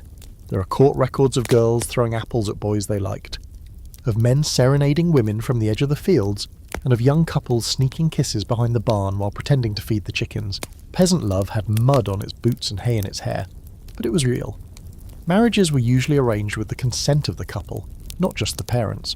That wasn't always the case with nobles, who might be promised to a stranger at age 6 and married off before puberty for land or alliances. But peasants? They had to survive together. They needed to work the same field, feed the same animals, raise children who wouldn't starve. Affection mattered, personality mattered. Whether or not someone could carry a sack of grain without complaining, that mattered. And yes, people married for love, not always, but often enough that it shows up in letters, songs and stories. There's a 14th century ballad about a shepherdess who refuses to marry the rich but ugly miller because she's in love with a poor swineherd who sings sweet in the morning. That's not economic strategy, that's swooning medieval style. But before you get too misty-eyed, remember, sex outside of marriage was still considered sinful. The church made sure of that, and yet somehow everyone knew it was happening. Young couples would enter a kind of unofficial engagement called hand fasting in some regions. This wasn't just a promise, it was sometimes taken as a trial marriage, where the couple lived together, slept together, and saw if they could make it work before going to the priest. If it did, great. If not, well, hopefully no one got pregnant. Sometimes they did, of course. Illegitimacy was a problem, but it wasn't always the scandal you'd expect. In small villages, everyone knew everyone else's business. If two people were obviously in love and eventually married, a baby born a little early wasn't shocking. It was practically expected. That said, if the relationship didn't end in marriage, Or if the father refused responsibility, things got messy. Church courts might intervene, families might shame the girl, the local priest would definitely lecture everyone involved. And still, life went on. One of the more delightful quirks of peasant love life was the use of gifts, and not just flowers and poetry. A man might give a woman his belt, a bit of embroidery or a carved wooden spoon. She might give him a lock of hair or a woven token to tie around his wrist. These tokens could be worn openly or kept hidden, depending on how secret the relationship was. And yes, some of those tokens ended up being used in love spells, just in case you needed a little magical insurance. And speaking of magic, here's your quirky historical tidbit. In some parts of rural Wales, it was believed that if a girl wanted to make a boy fall in love with her, she could write his name in sheep's milk on a flat rock and leave it overnight under a full moon. If the dew was gone by morning, he'd love her back. If not, time to look for a new shepherd. Now let's talk about fidelity. Peasant marriages weren't always monogamous, but they were expected to be. Adultery wasn't just a sin, it could be punished by public humiliation, especially for women. Men had more leeway because of course they did, but even they could find themselves fined or flogged if the wrong husband found out. That said, enforcement varied wildly. In some villages, it was mostly gossip. In others, it could lead to exile or worse. Still, people cheated. They always have. But they also stayed faithful. Not because the church demanded it, but because they genuinely cared. When your survival depends on your partner showing up, pulling their weight, and not accidentally starting a feud with the neighbours, loyalty becomes a practical necessity. Compare that to the noble class. Marriages among the elite were political by design. Love was optional, and often discouraged. A nobleman might marry a 12-year-old heiress for her dowry, then carry on with his mistress for the rest of his life. A noblewoman might be expected to produce heirs, guard her virtue, and smile politely while her husband disappeared for hunting trips that ended at the local castle's side chambers. And when nobles did fall in love outside marriage, it could spark scandal or war. Romeo and Juliet may be fictional, but the idea of love crossing class or family lines, very real and very risky. Peasants didn't have time for that drama. Their lives were too full of real problems, rain, rats, taxes, famine, but that didn't mean their love was less intense. If anything, it was more urgent. A stolen moment under the stars, a whispered promise in the hayloft, a baby born during the barley harvest. It was all raw, immediate, and wrapped in the kind of emotion that doesn't fit into church doctrine. There's an ongoing scholarly debate about how much freedom peasant women actually had in these relationships. Some historians argue that class gave them more mobility than noble women, more ability to say no, to choose, to walk away. Others argue that poverty left them more vulnerable to exploitation, especially if they were alone or orphaned. The truth is somewhere in between. Some women navigated love on their own terms, others were pushed into it by survival, pressure, or fear. But one thing is certain, peasant love was rarely tidy. It wasn't arranged for land, it wasn't witnessed by courts, it wasn't documented in elaborate contracts. It was built from mud, laughter, hunger, and the hope that maybe, just maybe, there'd be something sweet waiting at the end of a hard day. So now you wipe the sweat from your brow, steal a glance across the barley field at the girl with the wild braid and the smart mouth, and feel your chest tighten in that same ancient way it always has. You've got nothing but a crust of bread, a borrowed tunic, and a heart that doesn't care about bishops or saints. Just her. But while peasants could sometimes love freely, nobles had to dress the part. And in the next chapter, you'll discover how the law tried to control lust not through sermons, but through fashion. Yes, we're talking leggings, plunging necklines, and the crimes of wearing red. You're standing in front of your chest of clothes, which, let's be honest, is more of a wooden box with 2 tunics and a pair of crusty hose in it. But tonight's special. There's a feast in the Great Hall, and maybe, just maybe, that stable boy with the ridiculous jawline will finally say more than good morning. So you pull out your best cloak, the one that doesn't smell like cabbages, and wait, that's red, a deep silky crimson. You hesitate. Because in this medieval world, what you wear can get you in real trouble, especially if it sends the wrong message about your station or your intentions. Welcome to the bizarre intersection of sin, sex, and sumptuary laws, those strange little rules cooked up by church and state to control what people wore, how they looked, and more importantly, how much they might tempt someone else. In theory, sumptuary laws were about preserving the social order. In practice, they were all about containing lust, in the form of fashion. You see, medieval Europe wasn't just obsessed with chastity and confession, it was obsessed with appearances, not just how pious you acted, but how modest you looked. Were your sleeves too long? Were your shoes too pointy? Was your belt riding too low on your hips?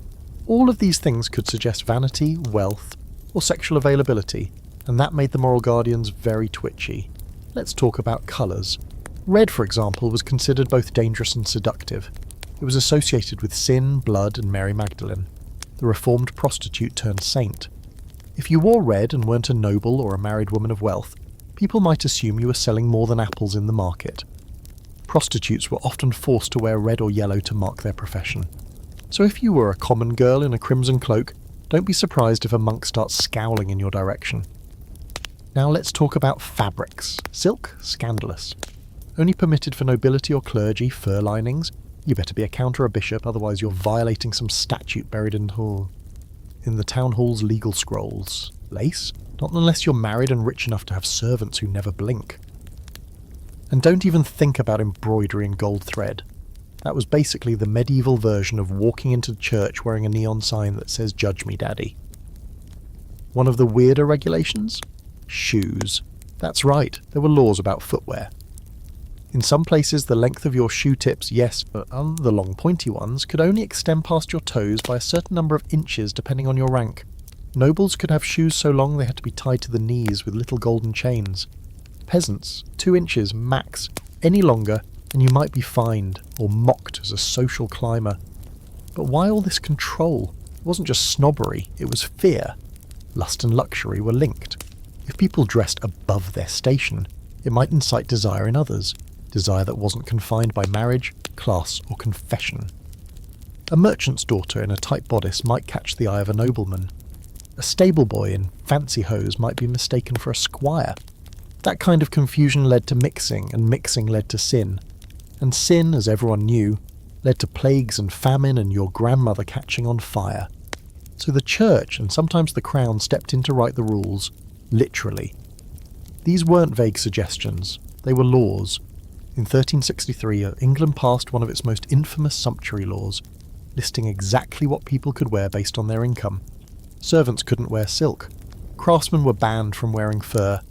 Women below the rank of knight's wife couldn't wear girdles decorated in silver. And if they did, fines, public shaming, or worse. One tailor in Florence was arrested for selling forbidden fabrics to a butcher's wife. He claimed she told him her husband had just been knighted. Spoiler, he had not. And speaking of Florence, home to both banking empires and sexual paranoia, sumptuary laws there got very specific. A woman caught wearing silk in public could be summoned to court. She might be required to publicly downgrade her wardrobe, sometimes under the supervision of a church-appointed modesty monitor. This was a real job. Imagine a cranky older woman with a measuring rod and an axe to grind following you around the marketplace, making notes about how scandalously low your neckline dips, which brings us to necklines. In the 14th century, necklines began to drop, first just a bit, then a bit more. Suddenly, women's gowns were showing actual collarbone. Some even exposed the top curve of the breast. Gasp, clutch the rosary. The reaction was swift and unhinged. Priests thundered from pulpits about the dangers of flesh, of tempting monks into impure thoughts, of the breast as a snare for holy eyes. You can imagine the crowds turning around to see who in the room was the most snaresome. Men didn't escape scrutiny either. Tight hose became the fashion for young men, like, very tight. So tight that some wore codpieces, padded or decorated flaps over the crotch area to, manage appearances. These ranged from practical to absurd. Some were shaped like flowers, or birds, or other things. Church officials were not amused. A bishop in England once called them the devil's pocket, which is now your new favourite insult. Now here's your delightful fringe fact for tonight. In 15th century Venice, a woman was fined for wearing a dress so tight it was said to be woven directly upon her skin. She claimed it was a gift from a suitor, and that she only wore it in moments of joy. She was sentenced to a week of public penance, sitting outside the church wearing a sackcloth tunic, The offending dress hung on a pole beside her like a warning flag. Fashion jail is real, folks. There's still debate among scholars about how much these laws were actually enforced. Some think they were mostly symbolic, ways for authorities to flex their moral muscles. Others believe they had real consequences, especially for women, whose clothing was often treated as a public announcement of their sexual status. Single, married, widow, available, dangerous, your sleeves said more than your mouth ever could, and that's the whole point, really. Sumptuary laws weren't just about hierarchy, they were about surveillance. If the church couldn't control your thoughts, it would control your wardrobe. If they couldn't stop lust, they'd shame you for inspiring it. Modesty was weaponized, fashion became evidence, and sexuality, it got dressed in rags or burned in red silk. So now, standing in front of your mirror-polished shield, because actual mirrors were rare and expensive, you glance at your red cloak again. Is it too bold, too tight, too interesting? You put it back in the chest. Tonight you'll wear the brown one. It smells worse, it looks worse, but it's safer, because if they can't control your desire, they'll control how you look. But what about the rumours you've heard? About iron belts and locked chastity cages, and men literally putting keys on their wives' waists? That's next. In the following chapter we dig into the myth, the metal, and the medieval confusion around the infamous chastity belt. So you're pacing your candle-lit room in your peasant brown, church-approved sexless tunic, trying to wrap your head around the idea that someone, somewhere, thought it would be a good idea to lock up someone else's genitals with actual metal. Not metaphorically, not emotionally, but literally, bolts, clasps, hinges, and a padlock. Yes, we're talking about the infamous, the legendary, the probably overhyped, but still terrifying chastity belt. Let's start with the image burned into your brain from cartoons and questionable documentaries. A woman standing stiff as a scarecrow in a full iron contraption, thigh to navel, with a key held by her husband as he rides off on crusade. That's the classic version. The anti-temptation, anti-infidelity, anti-human being having any circulation device, supposedly used to keep medieval women virtuous while their men went off to kill infidels, hunt glory, or more likely die of dysentery in a trench outside Jerusalem. But here's the first big twist. There's almost no hard evidence these things were ever widely used. Seriously, for something that's become a pop culture symbol of medieval repression, the actual historical record is suspiciously thin. Most of the chastity belts you see in museums? Fakes. Either Renaissance novelty items, 19th century gags, or total fabrications made for titillation, pun very much intended. Now, don't get too comfortable. Just because the iron diaper of doom wasn't standard issue in 1200 AD, doesn't mean the idea didn't exist. There are a few references, murky, scattered, and usually wrapped in layers of satire. The earliest known mention of a chastity belt comes from the 14th century, in a French poem mocking jealous husbands. A line describes a man locking his wife in iron underwear so she won't misbehave. Clearly written as a joke, but jokes only work if people recognise what you're referencing. Then there's the Bellefortis, a German manuscript from around 1405. It's a book about military engineering, siege weapons, armour, fortresses, and buried among the catapults is a drawing of a woman wearing a metal belt with the caption, "For women wandering about to preserve their chastity." Historians have argued about that drawing for centuries. Was it serious? A warning? A satire? An engineer's weird little side project? The jury's still out. Regardless, by the 16th and 17th centuries, the idea had taken on a life of its own. Renaissance and early modern texts began referencing chastity belts as both a punchline and a fetish. Writers described men commissioning them, women hiding keys in their hair, lovers trying to pick the locks, but the tone is often exaggerated. Ironic or eroticized, not clinical. Think more 50 Shades of Iron than medieval home security 101. But let's just entertain the possibility for a moment. What if someone did wear one? Could they even functionally do so? Short answer, probably not. The practical problems are endless. Hygiene, disaster, comfort, non-existent. Locking your genitals in a rusting metal contraption for weeks or months would have led to infections, abrasions, possibly death. Leather versions might have been more plausible, but even then the risk was high and the idea of long-term wear? Laughable. And yet, the chastity belt endures in our imagination because it ties so neatly into everything else medieval society seemed obsessed with. Control, especially of female sexuality. Whether they were real or not, chastity belts symbolised the fear that women couldn't be trusted, especially in their husband's absence. The church preached self-restraint, society punished female desire, and somewhere along the line someone said, what if we just lock it up? And here's the kicker. The chastity belt fantasy wasn't just about women. By the Renaissance there were rumours, some likely apocryphal, about devices for men too. Metal cages meant to prevent masturbation, a spiritual crisis all its own, or anti-rape contraptions worn to preserve male virtue. They were rare, and possibly invented as jokes, but the idea stuck. Because medieval society didn't just fear women's lust, it feared everyone's. Now, brace yourself for your quirky historical fact of the night. In a 16th century Italian comedy, a merchant tries to sell a chastity belt with a built-in bell that rings if tampered with. The joke, of course, is that it keeps ringing for no reason, so the husband assumes every passing breeze is an orgy. It's a mess. A hilarious, paranoid, slightly unhinged mess. And that pretty much sums up the chastity belt's cultural legacy. Some scholars argue that even if the devices weren't used, the idea of them functioned as a kind of psychological chastity belt. Women grew up hearing stories of girls locked into iron skirts, of keys held by stern fathers, of cruel lords who sealed their bridesmaids before going to war. The fear alone might have been enough to suppress behaviour. Add that to sermons, social shame, and the ever-present threat of eternal damnation, and you've got one of history's most efficient chastity campaigns. No metal required.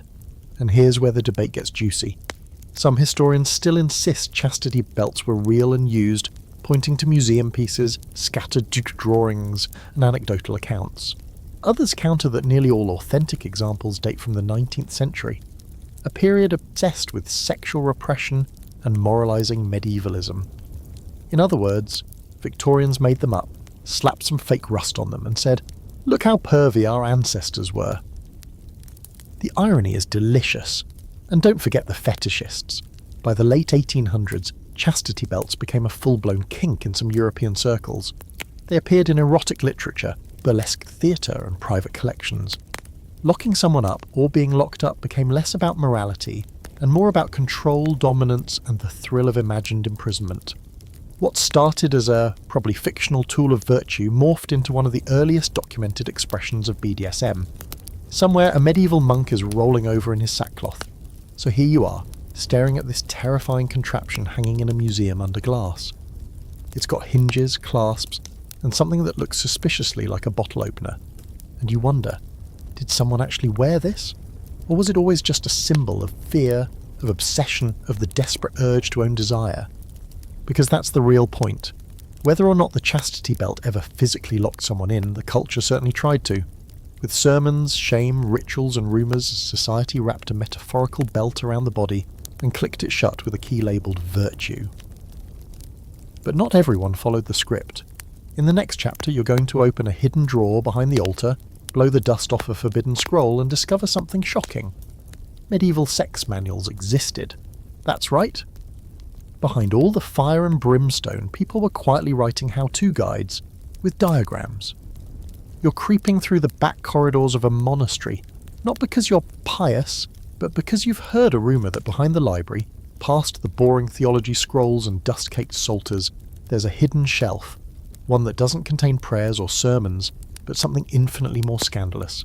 Sex manuals. Yes, real ones, with ink and diagrams, and advice that makes you wonder whether the scribe who copied it was blushing the whole time. Let's be clear, these weren't exactly shelved next to the Gospel of John. Most were hidden, passed from hand to hand, or locked up in cabinets under the vague label medical texts. But they existed. In fact, more of them survived than you'd think, buried in manuscripts that claimed to teach medicine, astrology or natural philosophy, but somehow always circled back to topics like how to arouse a reluctant lover, how to ensure a boy child, and what position is best for avoiding demonic possession. Spoiler, it's never the fun one. One of the most infamous examples is the Trotula, a medieval medical compendium written in 12th century Salerno, a surprisingly progressive city in southern Italy. Ostensibly it's a guide to women's health. But flip through its ink-faded pages and you'll find instructions on increasing desire, reigniting waning passion, and, get this, how to treat a woman who is unfulfilled by her husband. Yes, a 12th century text that basically says, if she's not enjoying herself, here's what to do. There's a section in the Trotula about improving male performance using a mix of honey, ginger, and dried goat penis. It's delicious. There's another that describes the importance of emotional connection in arousal, something you wouldn't expect in a text that also recommends fumigating your womb with herbs if it gets disoriented. But here's the thing. Buried under all the superstition is a startling truth. People were talking about sex, out loud on parchment, in Latin. Then there's Albertus Magnus, a 13th century scholar whose writings covered everything from botany to demons to, apparently, bedroom behaviour. In his treatise on animals, yes, animals, he goes on a bizarre tangent about human copulation, when it should occur, how to do it correctly, and which signs of the zodiac should be avoided unless you want a deformed child. His tone is stern, scientific, and vaguely uncomfortable, like he knows his monk friends would be scandalised if they read it, which they probably did. But the real showstoppers are the Arabic and Persian texts that made their way into Europe through Spain and Italy. Books like The Perfumed Garden or the Book of Exposition were shockingly explicit, filled with descriptions of pleasure, anatomy, and yes, positions. While often banned or censored, copies were smuggled into monasteries or translated under the guise of medical scholarship. Picture a medieval monk pretending to study the medicinal properties of saffron while quietly taking notes about pelvic tilt. By the late medieval period, these texts weren't just theoretical, they were illustrated. That's right, diagrams. Not many survive, thanks church. But a few daring manuscripts from the 15th century include woodcut images of couples in various positions, each labelled with astrological signs or moral warnings like good for conception or avoid during Lent. It's like Cosmo meets Confession. 25 ways to keep your wife from thinking about the devil. And they weren't just for men. Some of these manuals were clearly written with female readers in mind. They included tips on how to increase libido, how to make your skin glow after coupling, and what herbs to take if your husband's performance was lacking. One recipe involved wine boiled with figs, cinnamon, and powdered staghorn. Was it effective? Who knows, but it certainly sounds better than chewing dried batwing. Here's a particularly quirky historical footnote. In some versions of these guides, there are references to laughing herbs, plants that were believed to make a woman more inclined to pleasure, laughter, and bedroom games.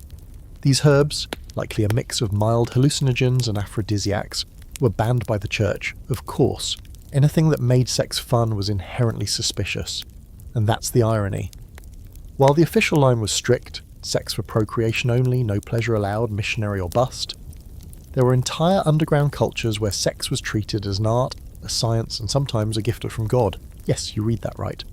Some medieval mystics, particularly in Eastern traditions, believed that sexual union could be sacred, a way to glimpse divine unity. This view never really caught on with the bishops, but it did make its way into fringe Christian sects and mystical poetry. Scholars still argue about the audience for these manuals. Were they for bored nobles, travelling physicians, curious monks with too much access to ink? All of the above. What's clear is that despite the fire and brimstone raining down from pulpits, people were desperate for knowledge about their own bodies. The demand for sexual guidance didn't vanish in the Middle Ages, it just went underground, disguised in scrolls and hidden under layers of scriptural authority. And let's not forget the literary side.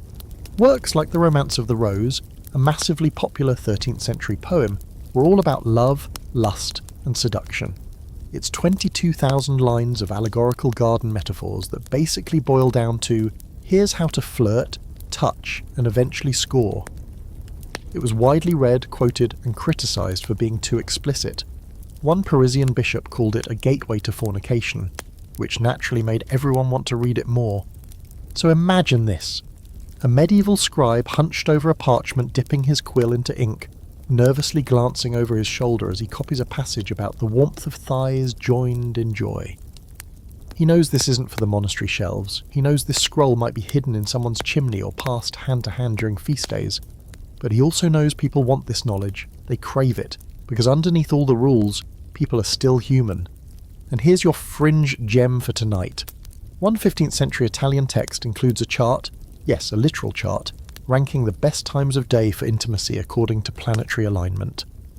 Morning under Mars, too aggressive. Evening under Venus, perfect. Midnight under Saturn. Only if you want a child who grows up quiet and sad. Astrology meets erotica in what might be the world's oldest sex horoscope. So now you're closing that ancient book, the candle flickering low, your cheeks flushed with both knowledge and the thrill of forbidden learning. You know more than the priest wants you to, more than your neighbours suspect, and probably more than your poor spouse ever imagined. But now that you've studied the theory, you're ready to hit the road.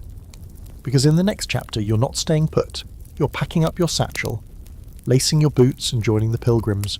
Holy journey, sure, but what they don't tell you is that pilgrimages weren't just about salvation.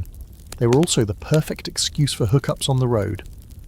You've packed your bag with the essentials, a crust of bread, a flask of watered wine, a pilgrim's badge shaped like a scallop shell, and the vague hope that by the end of this journey, you'll be a little holier, or at least forgiven for that one thing you definitely didn't mention in confession. You step onto the dusty road, bound for a shrine said to heal ailments, cleanse sins, and possibly guarantee eternal salvation. What you're not told, but soon discover, is that pilgrimages had a bit of a reputation, and it wasn't just for spiritual transformation. Oh no! They were medieval Tinder on foot. Let's set the scene. You're walking for days, maybe weeks, sometimes months. You're among a crowd of strangers, all dirty, exhausted, and trying very hard not to die from foot rot. And yet the road has a strange magic. The social rules back home start to dissolve. No one here knows your parents. No one cares if you're a butcher's apprentice or a runaway nun. You're just a traveller, blessed by the journey itself.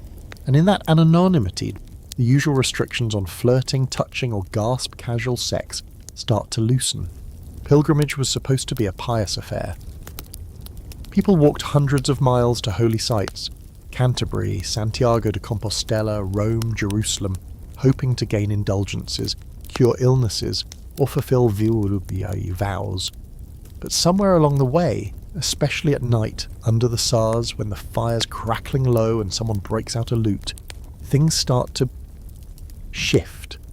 Pilgrims weren't saints. They were people, often young, often lonely, often sweaty in a way that apparently worked for some.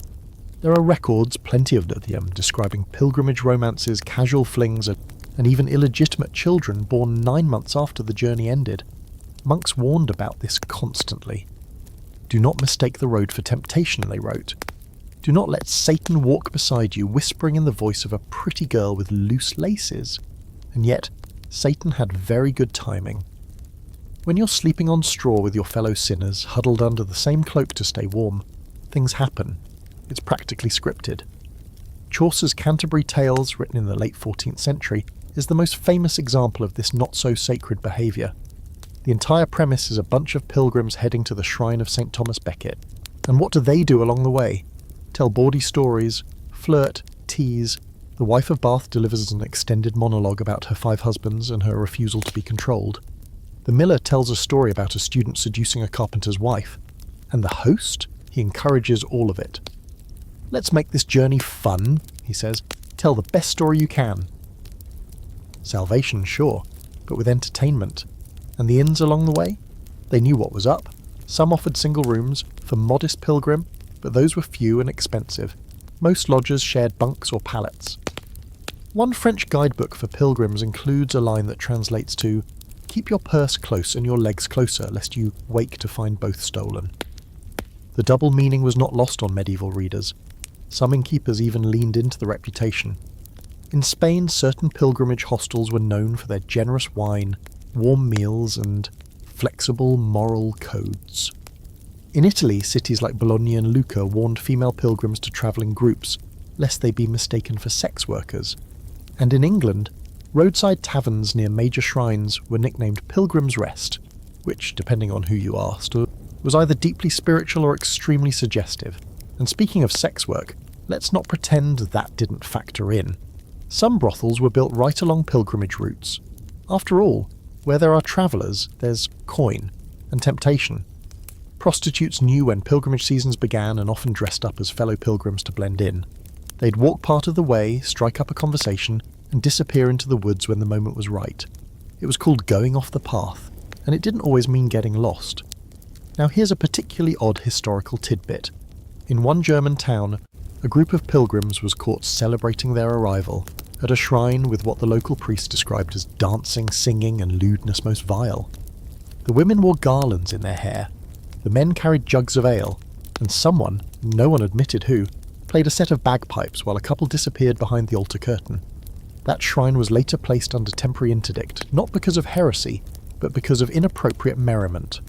That's medieval code for someone got very lucky on sacred ground. It's important to note that not everyone approved. The church repeatedly warned that unmarried pilgrims were especially vulnerable to sin. Women were told to travel with male relatives. Young men were told to fast and avoid eye contact.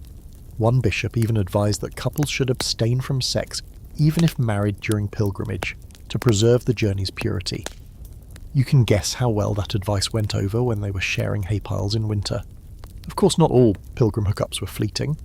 Some led to marriage, at least informally. A shared journey was intense, emotional, and bonding.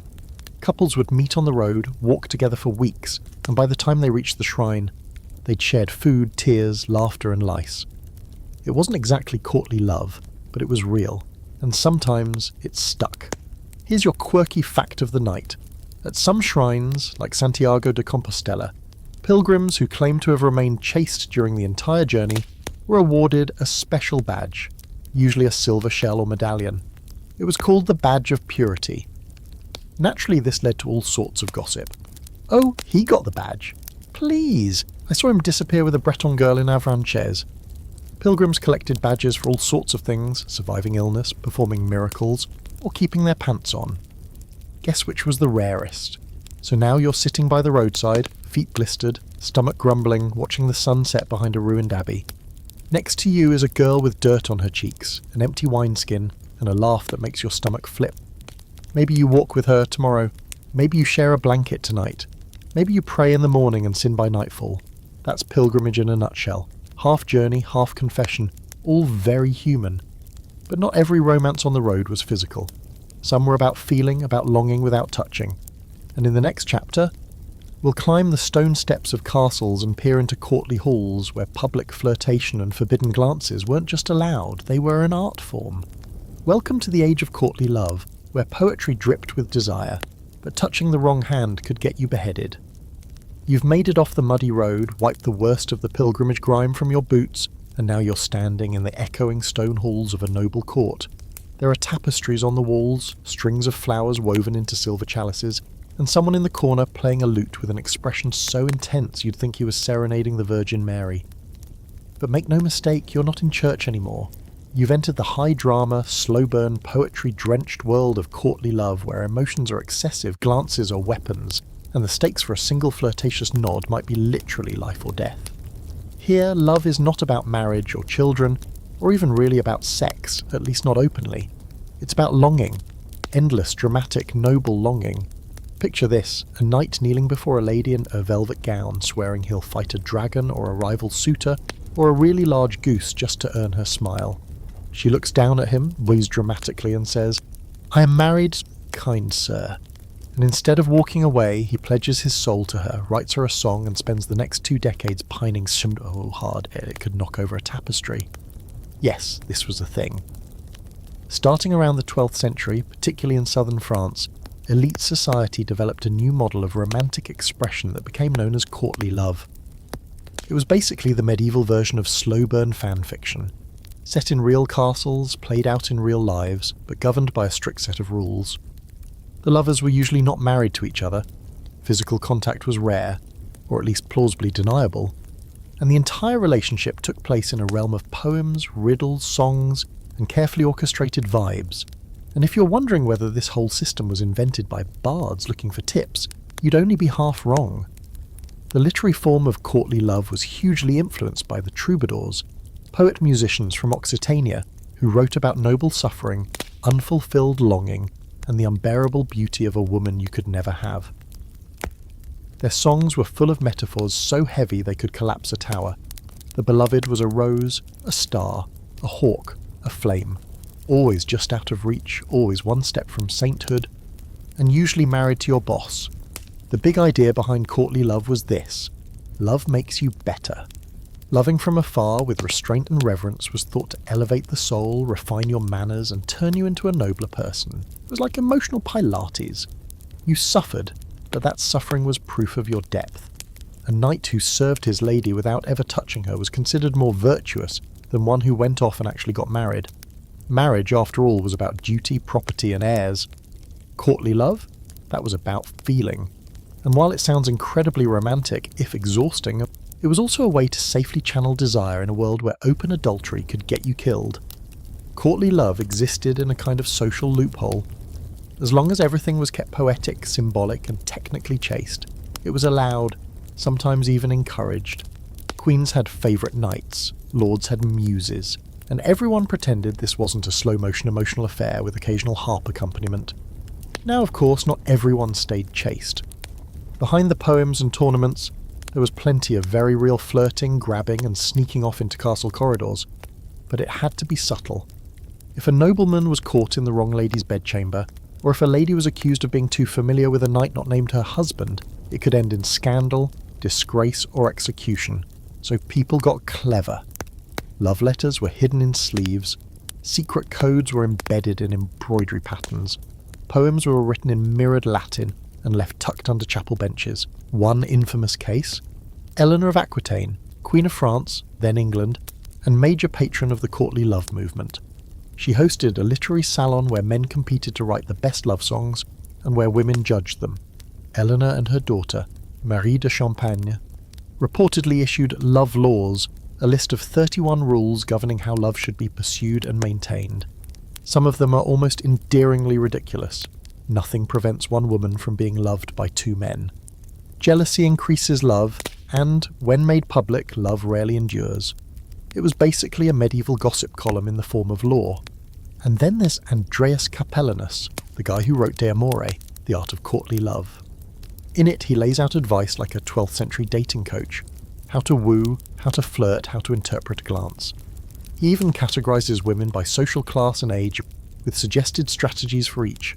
So problematic and eyebrow-raising you'd think it came from a modern YouTube pickup artist. And yet this book was copied, read, and referenced for centuries. Clearly people were taking notes. Here's your weird historical fact of the night.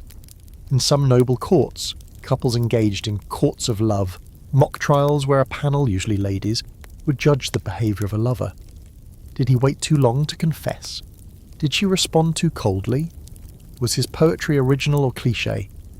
These trials were playful, but they also reinforced the unwritten rules. Love must be patient, suffering, noble, and never, ever sloppy. But scholars still argue about what all this actually meant. Was courtly love real or just literary fantasy? Did noble women use it to gain power and influence, or were they just pawns in a very elaborate game? Some historians think courtly love was a safe way for men to work through desire without challenging the institution of marriage. Others argue it gave women a kind of soft power, controlling men's attention without giving up their reputation. And a few believe it was just one long poetic excuse for cheating. Whatever it was, it certainly left its mark. The language of courtly love, its metaphors, gestures, and rules, echoes through centuries of romantic culture. We still talk about unrequited love, hopeless crushes, and friend zones. We still write songs about people we'll never be with. And we still pretend that sometimes loving from afar is more meaningful than touching up close. So now you're leaning against a column in a candlelit hall, watching a nobleman kneel at a lady's feet while she rolls her eyes with just enough subtlety to keep her crown. A lute plays in the background. A servant spills wine on someone's doublet. And somewhere in the crowd another secret affair begins, half poetry, half plot twist. But courtly love didn't always stay poetic. Sometimes it slipped into something messier. In the next chapter, you'll step into the shadowy corners of royal courts, where adultery wasn't just whispered, it was weaponized. Affairs, betrayals, secret heirs, and the kind of drama that would make a Netflix show blush. Let's dive into the dangerous game of adultery among the elite. You've been politely clapping for lute solos, sipping watered wine, and watching yet another knight recite yet another poem to yet another lady who's clearly thinking about lunch. The mood in the court is all silk and sweetness, but don't be fooled. Beneath the velvet and poetry, something sharp is always lurking. Because while courtly love played out in public, flirty and innocent, with just enough longing to keep everyone on their best behaviour. What really kept things spicy and dangerous were the affairs that slipped past the poetry and into the bedchamber. Welcome to the elite game of medieval adultery, where the wrong look could ruin a life, the wrong affair could launch a war, and everyone was watching. Start with the obvious. Most noble marriages weren't about love. They were contracts, land deals dressed up as ceremonies, alliances sealed with rings and mutual awkwardness. A teenage girl from one noble house was married off to a man twice her age from another, and no one expected fireworks. What they did expect was an heir, preferably male, preferably soon. Once that was done, everyone kind of looked the other way, because noblemen in particular had a long-standing tradition of wandering hearts and hands. Affairs among nobles weren't uncommon. What mattered was discretion. If a lord kept a mistress, it was fine, as long as he didn't parade her around the feast hall. If a queen had a favourite knight, people would talk, but unless someone caught them tangled in bedsheets, the court pretended not to notice. What made adultery dangerous wasn't the act, it was the politics. Take Queen Eleanor of Aquitaine, that endlessly fascinating 12th century power player. She was married to Louis VII of France, then to Henry VIII of England. Her court in Aquitaine was a hotbed of courtly love, and rumour had it she was involved with one of her uncle's knights, possibly more than one. Later, when her marriage to Henry soured, she supported her sons in a rebellion against him. Was it about power? Probably. But the whispers of adultery added fuel to the fire. After all, nothing undermined a king like the idea that he'd been cuckolded. Ah yes, cuckoldry, the ultimate insult to a man's pride in medieval Europe. A cuckold wasn't just a man whose wife had been unfaithful. He was a fool, a joke, a walking embarrassment. In literature, cuckolded husbands wear horns, the medieval version of a dunce cap, and entire plays were built around their humiliation. In real life, being publicly identified as a cuckold could ruin your political credibility. After all, if you couldn't control your own household, how could you control anything else? This is why noble adultery often led to more than gossip. It led to blood. Duels were fought over suspicions, knights were exiled. Some queens were imprisoned for dishonouring the crown. A few were even executed. Remember Anne Boleyn?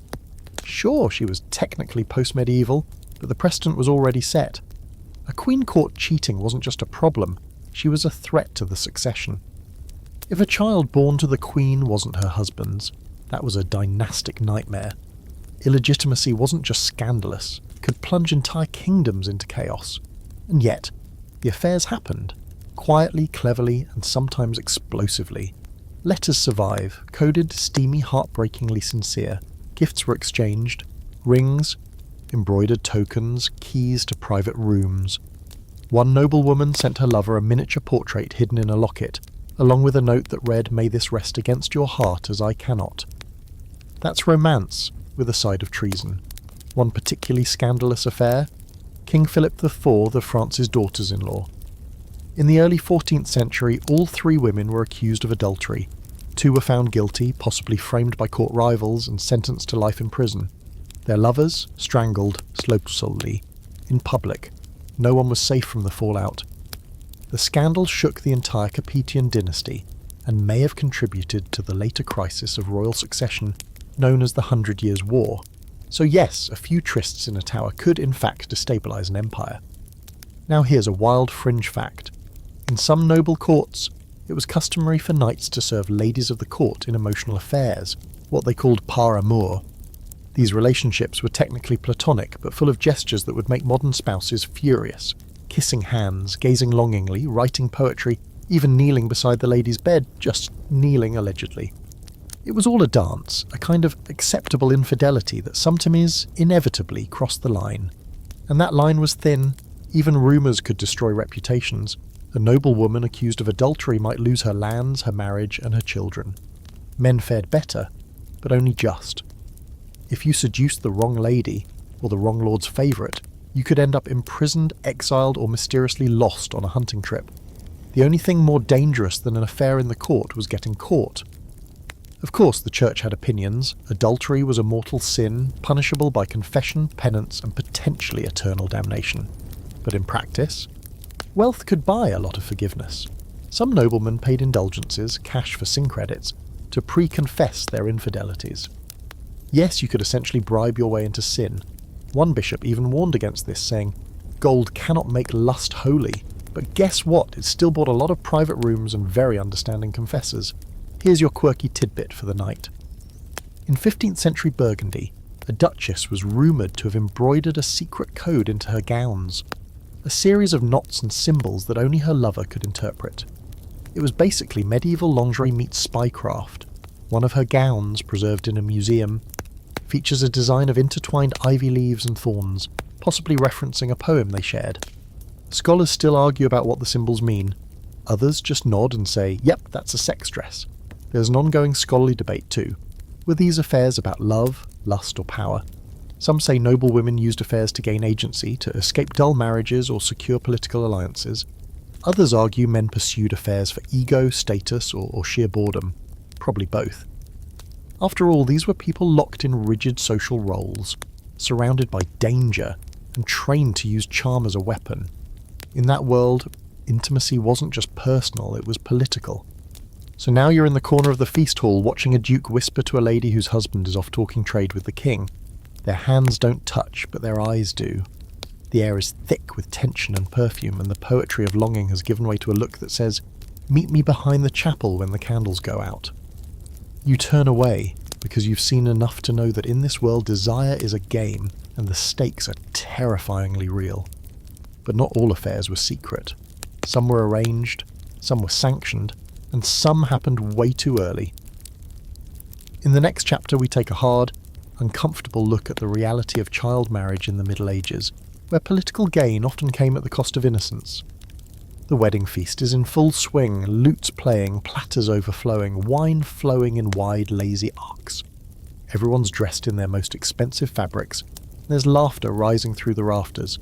But at the centre of it all sits a girl, small, still, silent. Her gown doesn't quite fit. She doesn't quite understand why she's here, and the man beside her, her husband, is old enough to be her father, because sometimes, in the medieval world, he literally was. Welcome to the raw, disquieting reality of child marriage in the Middle Ages, where age was negotiable, innocence was currency, and nobody really asked the bride what she thought. Let's get the technical stuff out of the way first. According to canon law, yes, the church's own rulebook, girls could be married at 12, boys at 14. That was the minimum age for legal consent. But guess what? Even those numbers were sometimes ignored or interpreted loosely, depending on the region, the urgency of the alliance, or how many acres of land were being shuffled around. So yes, there were cases of children being formally betrothed, sometimes even married, well before puberty. It wasn't common, but it happened, and it was considered normal. Of course, there's a difference between marriage and consummation, and this is where things get murky. In theory, consummation was supposed to wait until the girl hit puberty. The church even issued guidelines, grim, weirdly detailed ones, to help priests decide whether a girl's body was ready. But surprise, people didn't always follow the rules. If a nobleman wanted to secure his line, or assert dominance over a new bride, or just didn't feel like waiting, he didn't have to. Power overruled piety, and no one punished him. Why marry so young? Politics, always politics. Marriage wasn't just a family affair, it was a strategic alliance.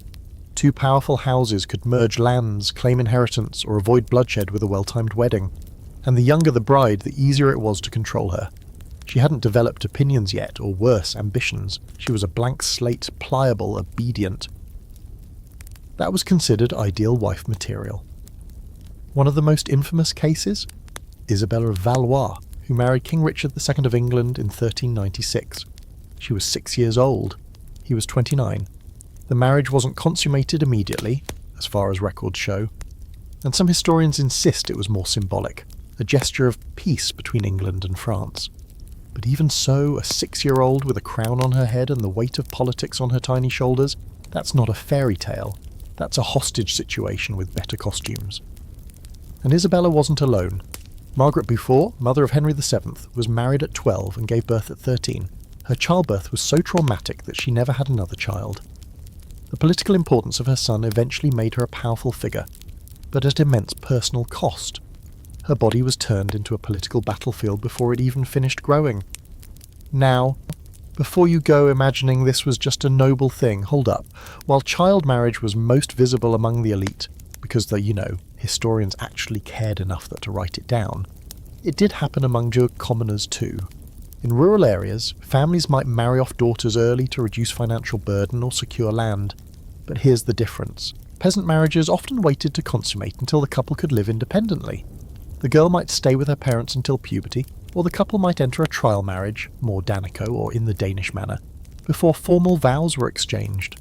So ironically, in some ways, peasants handled it better. That said, cultural expectations were still skewed. A girl of 14 might be considered a full-grown woman, ready to bear children, run a household, and obey a man she barely knew. There was no concept of adolescence, just childhood, then marriage. You turned 12 and suddenly your toys were gone. Your body was public property, and your virtue was a political asset. Here's your quirky and slightly haunting historical fact. In parts of medieval Spain, girls were sometimes given bride dolls at their weddings. Small ornate figures meant to symbolise their new role. They were half plaything, half warning. The doll wore a veil. The doll carried a baby. It was both a toy and a job description. The message was clear. Childhood ends here. The church, meanwhile, walked a fine line. On one hand, they preached chastity, protection, and proper age for consummation. On the other, they blessed the marriages that violated these principles, especially if land, power, or noble bloodlines were involved. Bishops might grumble, but rarely acted. After all, who was going to excommunicate a king? Scholars still argue over how common early consummation actually was. Some believe it was rare, that many noble girls were married young but lived separately until puberty. Others point to evidence of pregnancies, dowry disputes, and property transfers that suggest marriages were fully active, both legally and physically, far earlier than we're comfortable with today. The truth is probably somewhere in the middle, not universal but not exceptional either. And what about love? Did these child brides ever grow to care for their husbands? Possibly. Some accounts describe affection, partnership, even loyalty. But let's be honest, loyalty under duress isn't the same as love. In a world where saying no wasn't an option, affection often looked like survival, and there were consequences. Young brides died in childbirth, often. Their bodies weren't developed enough, their hips too narrow. Mortality rates for adolescent mothers were high, and their babies often didn't survive either. But you won't hear that in the marriage contracts. No one wanted to write "likely to die during labour" into the dowry agreement. So now, imagine you're that girl. You've just had your 12th birthday. Instead of a celebration, you get measured for a gown. You sit through hours of chanting priests, sip wine you're too young to enjoy, and listen to old men talk about your future. That night, you're led to a chamber where you're supposed to lie still and think about obedience while everyone outside toasts your good fortune. That's not romance, that's survival in lace. The sad irony. Some of the girls we remember best from medieval history, queens, regents, mothers of kings, were child brides. Their power came after the trauma. They were forced into adulthood early, but they adapted. Some ruled empires, some rewrote laws, some plotted rebellions, but almost all of them began their stories as pawns. In the next chapter, we follow what happens when a noble marriage doesn't stick to the script, when affairs and secret births muddy the bloodline. Step into the smoke-filled corridors of dynastic paranoia, and uncover the tangled world of illegitimacy and hidden heirs. The baby is born in secret, not in the great hall with silver basins and midwives ready to announce the arrival of a future lord, but in a small chamber tucked behind the kitchens.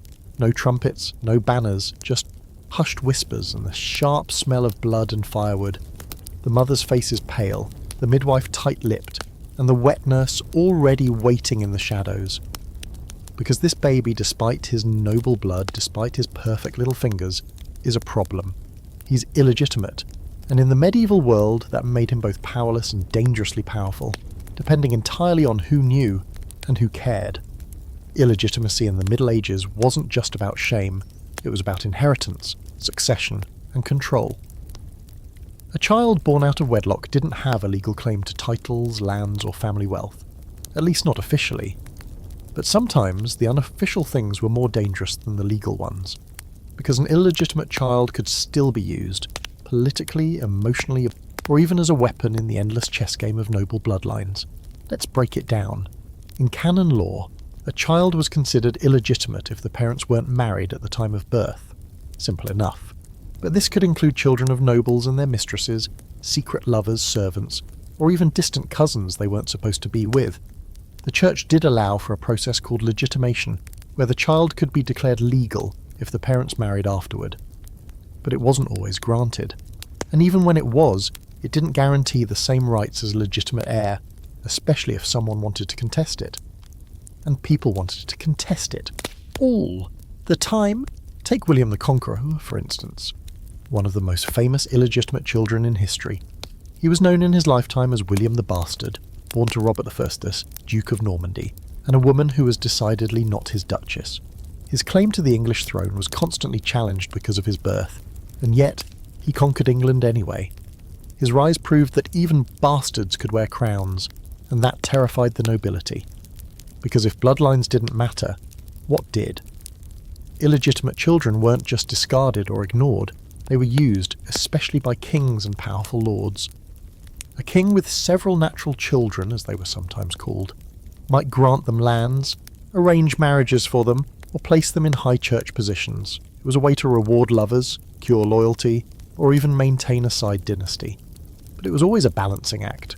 Too much power given to a bastard child, and legitimate heirs got twitchy. Civil wars have been fought over less.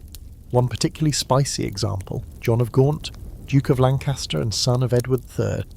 He had 4 children with his mistress, Catherine Swynford, while still married to his second wife. Later he married Catherine, and the children, called the Beauforts, were legitimated by royal decree. But there was a catch. A later document declared the Beauforts ineligible for the throne. Guess who descended from the Beauforts? Henry VII. You can imagine how many eyebrows were raised when he claimed the English crown in 1485. Spoiler, many. Meanwhile, in courts across Europe, kings flaunted their illegitimate offspring while pretending they didn't exist.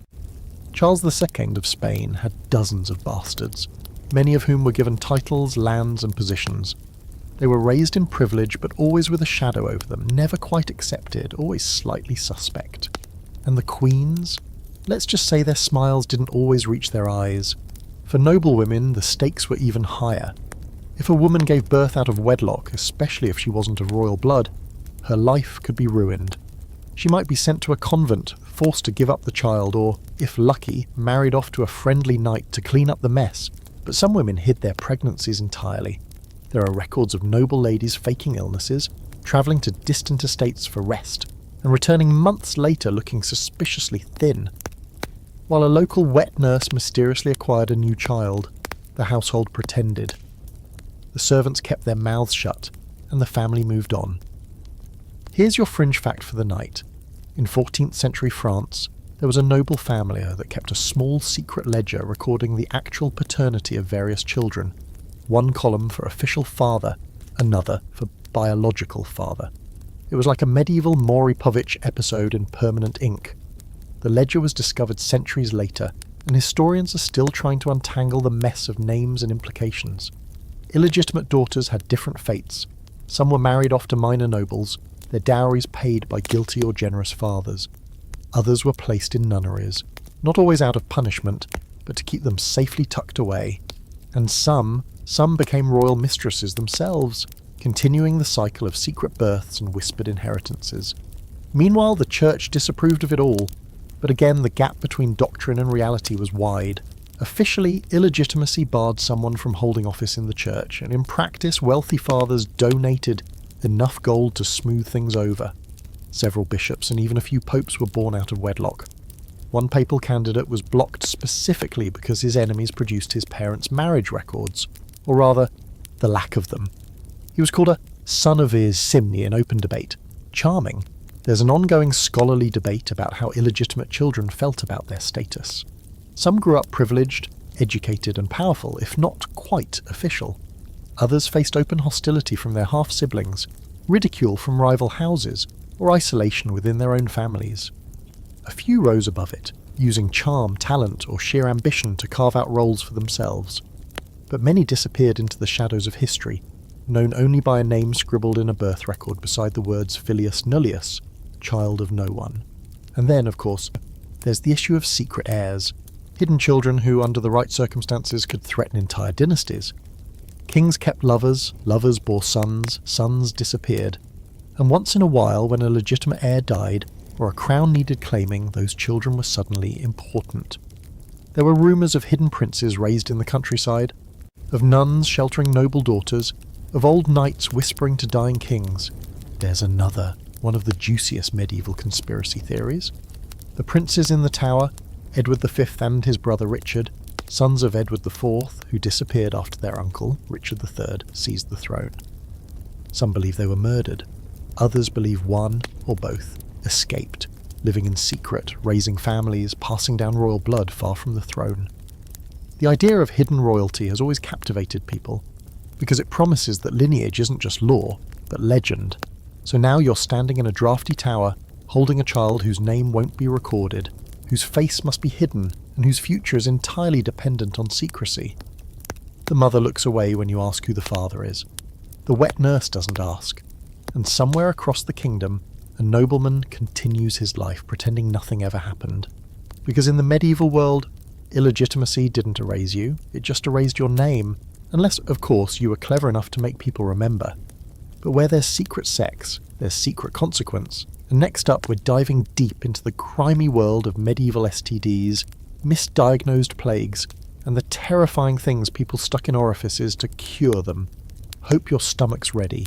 You wake up in the middle of the night sweating through your linen shirt, not because the fire's too hot, but because something itches. Down there, you tell yourself it's fleas. Everyone has fleas. But deep down, in the pit of your probably infected stomach, you know, this isn't fleas.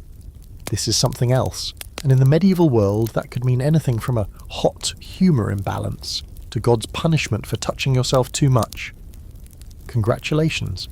You've officially entered the terrifying, misunderstood, and incredibly uncomfortable world of medieval STDs, where the symptoms were real, the treatments were horrifying, and no one wanted to admit what was really going around. First things first, people absolutely knew sex could make you sick. The idea that sin and disease went hand in hand was deeply baked into medieval culture. The church taught that immoral acts, especially lust, fornication, and adultery, were pathways for illness to enter the body and the soul. So when you started noticing sores or discharge or a burning sensation that had nothing to do with your love of spicy food, the diagnosis was as much about morality as it was about medicine. But what were they dealing with? Historians still argue about exactly which sexually transmitted diseases were circulating in the Middle Ages, but the main suspects include gonorrhea, chancroid, and maybe even syphilis, though that one's hotly debated. Some scholars insist syphilis didn't show up in Europe until the late 15th century, after Columbus's voyage to the Americas. Others argue it was there earlier, just misidentified as something else like leprosy, or a really spicy case of melancholy. Whatever the names, the symptoms were enough to send people scrambling for help, usually to someone with no actual idea what was going on. Medieval medicine was a grab bag of theory, guesswork, and herbs with vaguely threatening names. Your options for treatment, not great. If you were lucky, you got a salve made from vinegar, honey, and crushed rosemary. If you were less lucky, they might cauterize the affected area with a hot iron. One 14th century physician suggested injecting mercury into the urethra. Another preferred boiled onions inserted rectally to draw out the poison. Imagine that on a prescription slip. And then there were the urine inspectors, actual people, usually monks or barber surgeons, whose job was to examine your pee, hold it up to the light in little glass vials, and pronounce judgment. Cloudy with a reddish tinge, lustful infection, pale green, you've angered Mars and possibly your kidneys. Foamy? We don't even want to know. Diagnostic methods were based on colour, smell, and, brace yourself, taste, that's right. Some brave or very misinformed healers would sample the patient's urine to determine its quality. No one paid these guys enough. Here's a delightfully horrifying fact. In certain parts of Italy, a common treatment for venereal disease involved a warm compress of pigeon dung, applied directly to the groin. Why pigeons? Because they were believed to have natural heat-absorbing properties. Why dung? Because medieval medicine loved things that smelled bad and came out of animals. Somehow that made them more potent. Modern historians call this humoral therapy. You might call it an urgent reason to stay celibate forever. But let's talk about the blame game, because in the medieval world someone always had to be responsible. Sex workers were an easy target. They were often the first to be blamed when disease spread through a town, even if they were, statistically, more likely to use preventative measures like herbal washes or vinegar rinses, which kind of worked sometimes. Men, of course, were rarely blamed. A nobleman could visit a brothel, catch a rash, and still claim it was the devil testing his virtue. A woman, she was labelled unclean, cast out, or worse. The church had its own approach. Confess, repent, and abstain. Easy to say, harder to do.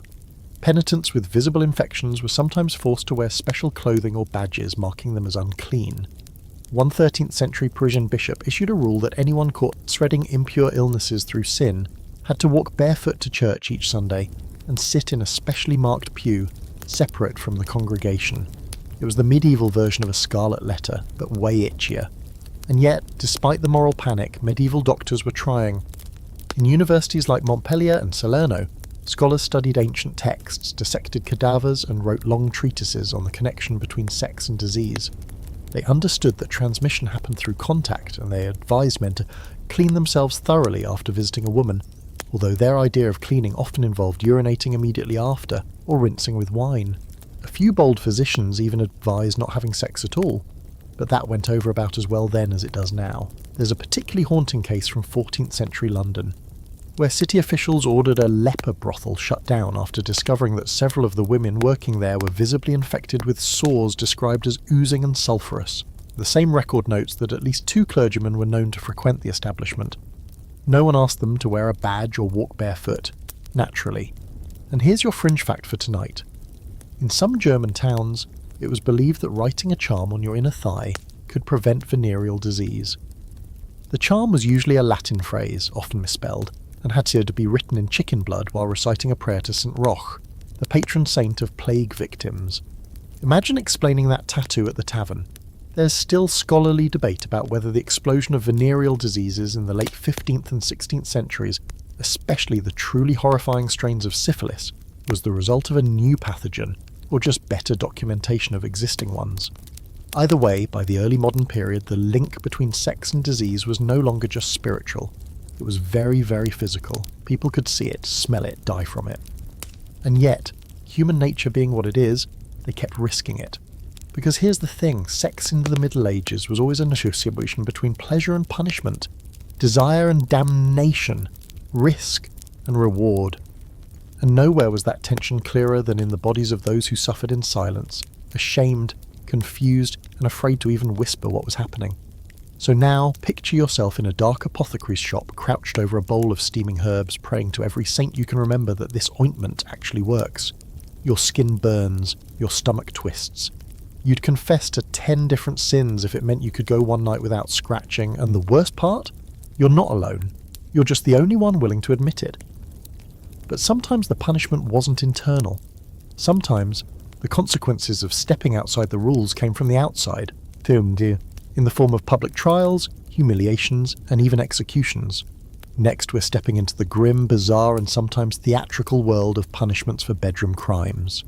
You're dragged into the square just after sunrise, your wrists bound with rough rope and your dignity leaking out somewhere between the jeering townsfolk and the mud-soaked platform you're forced to stand on. You're not a murderer, not a thief, no, you were caught doing something far worse, at least according to everyone holding a torch. You broke the medieval bedroom rules, and in this era that's not just a sin, it's a criminal offence. Welcome to the bleak, bizarre, and often humiliating world of medieval punishments for sexual crimes, where shame was a sentence and everyone was invited to watch. Let's start with the most common crime, fornication. 2 unmarried people doing what comes naturally? Big problem. If caught, you would usually end up paying a fine to the local court or the church, depending on who got to you first. It wasn't just a slap on the wrist. For peasants, the fine could be the equivalent of several weeks' income. Couldn't pay? Get ready for public confession, perhaps sometime in the stocks, and a nice reputation as that one who couldn't keep their pants on. Some towns even kept public records, literal fornication lists, that were read aloud during church services. Caught in adultery? Things got nastier. The stakes were higher, especially if one or both of the parties were married to someone else. Husbands could press charges. Wives, not so much. In some regions, a woman caught cheating could be whipped, shaved bald, and paraded through the streets in nothing but her shift. There were cases where she was literally branded, marked on her face or body to ensure no one ever forgot what she'd done. The man might be fined, or if he was lower status, suffer the same humiliations. But often, if he was noble or well-connected, he walked away with nothing but a stern warning, and maybe a wink from the magistrate. In Germanic law, there was a punishment called the donkey ride, a favourite for male adulterers and brothel patrons. The man was forced to ride backward on a donkey through town, often naked or half-naked, while people pelted him with rotten vegetables and screamed insults. It was meant to destroy his dignity, to make him a public joke, and it worked. A man who took the donkey ride rarely recovered socially, unless he bought his way back into favour, which of course many did. But things didn't stop at adultery and fornication. There were harsh public punishments for sodomy, a vague umbrella term that could cover anything from same-sex relationships to non-procreative sex acts between heterosexual couples. The laws were cruel, inconsistent, and often enforced in waves, usually during times of religious crackdown or political instability. Punishments ranged from flogging to burning at the stake, especially for repeat offences or high-profile cases. These were designed to terrify, not reform, and they did. One of the weirdest legal traditions? Trial by bedding. This was used in annulment cases where a couple claimed the marriage hadn't been consummated, either due to impotence or refusal. The accused would be examined, sometimes physically, sometimes publicly. In a few infamous cases, they were forced to attempt intercourse in front of witnesses, judges, priests, sometimes even neighbours. Imagine trying to prove your marriage is working while someone takes notes. That's the level of intrusion we're talking about here. Here's your strange but true historical gem. In 13th century Toulouse, there was a law that said if a man was caught in bed with another man's wife, he could be castrated, but only if caught in the act. The law even encouraged husbands to gather witnesses before storming in. You can imagine how that played out. Some husbands literally rounded up their friends, kicked in the door and screamed, "Get the axe!" It was part justice, part performance art, and it almost always ended in violence. Punishment also extended to sex workers, especially in towns where brothels were legal but heavily regulated. If a prostitute violated curfew, operated outside the sanctioned district, or serviced someone inappropriate, a priest, a noble, a married man whose wife got angry enough, she could be whipped through the streets. Repeat offenders were branded or banished. Some towns made them wear special clothing, stripes, bells, or red sashes, so everyone knew what they were. Think Scarlet Letter, but louder. And what about punishment for priests and monks who broke their vows of celibacy? That was where things got delicately brutal. The church tried to handle these infractions internally. A priest caught with a lover might be defrocked, forced to do penance, or relocated to a more remote parish as punishment. But in some cases, especially when the affair was public or involved multiple partners, they were subjected to public humiliation, like being paraded in chains or forced to preach a sermon on chastity while standing barefoot in manure. No, seriously. That happened. There's still a heated debate among historians about whether these punishments were more about morality or control. Was the goal really to protect the sanctity of marriage and purity of the body? Or was it about enforcing social order, about making sure people knew their place, their role, and their boundaries? The truth is, probably both. Medieval societies were obsessed with hierarchy, structure, and appearances. Sex outside the rules threatened all of that. So the punishments had to be loud, violent, visible, and sometimes, just sometimes, they were faked. In one village in England, a man who got caught sleeping with the miller's daughter convinced the local sheriff to let him serve his sentence in disguise as someone else. He put on another man's clothes, rode the donkey backward, took the tomatoes and then swapped back after dark. That other man ended up with a ruined reputation and moved 2 towns over. No justice, just creative punishment management. So now you're standing in the town square, watching a young woman walk past in a torn dress, her hair hacked short, her head held high despite the whispers. You wonder what she did, or more likely what someone else said she did, because truth didn't always matter. What mattered was control. Punishment wasn't just about making people pay, it was about making people afraid. But not everyone who defied the rules got punished. Some people broke all the laws and still walked the streets like nothing happened, because they didn't fit into the rules in the first place. In the next chapter, we meet the brave, bold, and wildly subversive individuals who challenged not just sexual norms but gender itself. It's time to talk about cross-dressing, gender fluidity, and identity in the medieval world. You're in a narrow alleyway behind a tavern, watching someone tighten the laces of a worn leather bodice. The voice is low and calm, the hands practiced, the hair tucked beneath a veil. Everyone in the inn knows them as Lady Joan, a travelling widow who drinks her ale slow and never dances. But you've just seen Lady Joan relieve herself standing up. And not by accident. In the medieval world, this isn't just a curiosity, it's a rebellion. Welcome to the hidden, complicated and often dangerous world of cross-dressing and gender-fluid deity in the Middle Ages, where some people lived quietly between roles and others dared to live out loud and paid the price for it. Let's get one thing straight, or not so straight. Gender roles in medieval Europe were intensely rigid. Society expected people to fall into two buckets, male or female, and to dress, act and exist accordingly. Men wore tunics, hose and swords. Women wore veils, long gowns and silence. The entire social structure was propped up by this binary. So naturally, some people couldn't or wouldn't play along. Cross-dressing existed in multiple contexts, some of it was practical. A woman might disguise herself as a man to travel safely, especially on dangerous roads or during wartime. Others dressed as men to gain access to professions completely closed to them, apprenticing as scribes, joining the army, or sneaking into universities. There's a long list of female saints and legends who did exactly this, and many were celebrated for it. But only if they renounced the disguise after the mission, and insisted it was all in the name of piety, not identity. Take St. Marina. Her story, popular in Byzantine and Latin traditions, goes like this. She disguised herself as a monk to avoid marriage, joined a monastery and lived as a man for years. When accused of fathering a child, yes, ironic, she stayed silent, raised the child, and only after her death was it discovered she was biologically female. Rather than condemn her, the church declared her holy. But notice, her virtue lay in her celibacy and sacrifice, not in any suggestion that she might have preferred life as a man. Now contrast that with Eleanor Rykener, a real-life figure from 14th century England who didn't get a saint's halo. Eleanor was arrested in London while dressed in women's clothing and accused of working as a prostitute. During questioning, she gave the name Eleanor and claimed to have been raised by a woman who taught her embroidery. She said she slept with both men and women, sometimes as Eleanor, sometimes not. She referred to herself using female pronouns. The case is one of the earliest known legal records of someone living openly in a gender-fluid identity, and it completely baffled the authorities. The court didn't know what to do with Eleanor. Was she a sodomite, a prostitute, a fraud, a heretic? The records end without a clear punishment, possibly because the officials literally had no legal precedent to go on. Eleanor existed in a space that medieval law couldn't clearly define, and that was exactly the point. There are other documented cases too, women joining the Crusades in male disguise, serving in battle undetected. Some were only discovered after injury or death. A few were celebrated in ballads and folktales, usually with a romantic spin, like the woman who dressed as a knight to follow her beloved into war.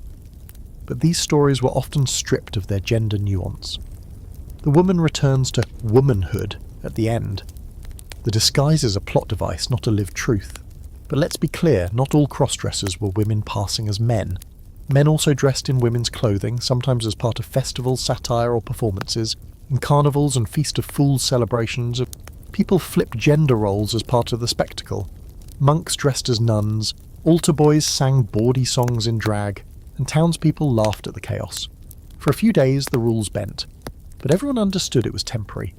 Once the fun was over, you went back to your correct self, or faced serious consequences.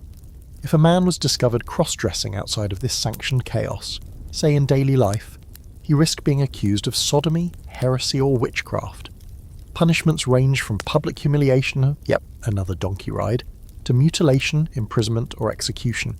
And yet people still did it, quietly in city shadows, in travelling troops, in church choirs, in brothels. The desire to live authentically or even just comfortably was stronger than fear. Here's your strange little historical gem.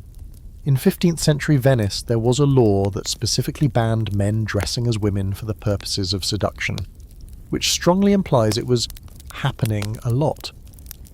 Not only that, it was effective. One Venetian diarist complained of being tricked by a beautiful woman who was revealed to be a boy in lace.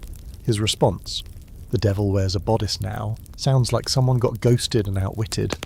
Now, The medieval understanding of gender wasn't exactly the same as today's concepts of trans or non-binary identity, but it was more complex than you might expect. Some theological texts discussed hermaphrodites, intersex individuals, as both divine anomalies and legal headaches. Others wrote about the soul as genderless, or about gender as a mutable condition, especially in mystical traditions. One 13th century mystic, Mechthild of Magdeburg, described her soul as a bride of Christ regardless of gender, while some male mystics described feeling womanly in their union with God. It was weird, beautiful, and far more fluid than the rules suggested. Scholars today debate whether cross-dressing in the Middle Ages was primarily about safety, performance, or identity. The answer, frustratingly, is yes, all of the above. Sometimes it was a disguise, sometimes it was survival, sometimes it was the only way a person could get close to being who they truly were in a society that had no language, no acceptance, and no safety for them. And let's not forget the backlash. The church regularly preached sermons against unnatural dress and the sin of disordered flesh. In some towns, the laws were passed forbidding men to wear effeminate clothing, or women to wear military garb. Enforcement was spotty, but the intent was clear. Gender had to stay in its lane, but history, of course, is full of rebels. People who lived between the lines, wore the wrong shoes, tied their belts backward, and dared to step into a world that didn't want them. Most of their names are lost. Some made it into court records, usually because they were arrested. A few were celebrated as saints or war heroes, though their gender nonconformity was sanitized or rewritten. And a handful, like Eleanor Reichner, survive in the margins, asking us not for pity, but for recognition. So now you're walking through a market square, and you see someone in a wool gown and polished boots, head high, eyes sharp, moving with confidence. Someone whispers that they used to be something else, maybe a soldier, maybe a girl, maybe a boy. You keep walking, you don't stare, because if the Middle Ages teaches us anything, it's that even in a world obsessed with rules, some people found ways to live in between, not in secret, but in defiance. Next, we come to the final stage of this long, tangled journey through medieval intimacy, the truly weird, the hidden, the holy, the kinky, the bizarre. From religious ecstasy to the earliest sex toys, it's time to talk about the kinks and fetishes of the Middle Ages, the things they didn't just do, but loved doing, even when nobody admitted it. You thought you'd seen it all: confessional shame, public whippings, cross-dressing rebels, and brothel economics. But you haven't scratched the surface until you've entered the true twilight zone of medieval intimacy. The part where people's desires take a turn for the weird, the whispered secret obsessions, the rituals that blur religion and lust, the relics people kissed a little too reverently. Welcome to the world of medieval kinks and fetishes, where fantasy didn't stop at forbidden touches. It went into the realm of flagellation, object worship, ecstatic visions, and, yes, wooden devices with very specific purposes. Let's start with one of the most surprising and ironically well-documented turn-ons of the Middle Ages: flagellation. That's right, people literally got off on being whipped. Public or private, spiritual or sexual, this practice had layers. It was originally a form of religious penance. People would whip themselves, or each other, to imitate Christ's suffering, cleanse themselves of sin, and get in touch with divine pain. Sounds holy, right? Except that it didn't stay holy for long. Records from the 13th and 14th centuries show that certain penitents took things a bit far, moaning during their self-whippings, requesting others to do it just a little harder, and experiencing what chroniclers awkwardly described as rapturous displays of ecstasy. It didn't take long for the church to notice that some flagellation circles were less about salvation and more about stimulation. Some groups were even banned after accusations of orgiastic gatherings masked as prayer meetings, a little incense, a lot of leather. Classic. Now add in the fact that many mystics, especially women, described their spiritual experiences in very erotic language. Take St. Teresa of Avila, technically a little post-medieval but carrying on a tradition centuries older.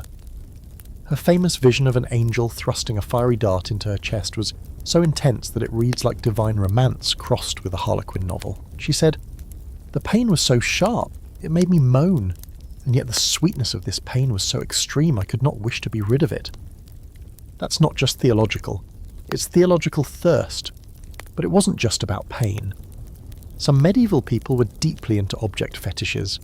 Holy relics were everywhere: Bones of saints, scraps of robes, bits of wood from the true cross. People kissed them, caressed them, and, in some rare and awkwardly detailed accounts, treated them with the same reverence you'd reserve for a lover. One report tells of a pilgrim who became so attached to a saint's toe bone that he refused to let go, whispering that it brought him dreams of purity. Scholars still debate what exactly that means, but let's just say no one's surprised the toe disappeared. Another kink? Voyeurism and confessional thrill. Priests were supposed to keep a straight face when hearing confessions, but some confessed to being aroused by what they heard, especially when women described their sins of the flesh in detail. Some priests encouraged elaboration.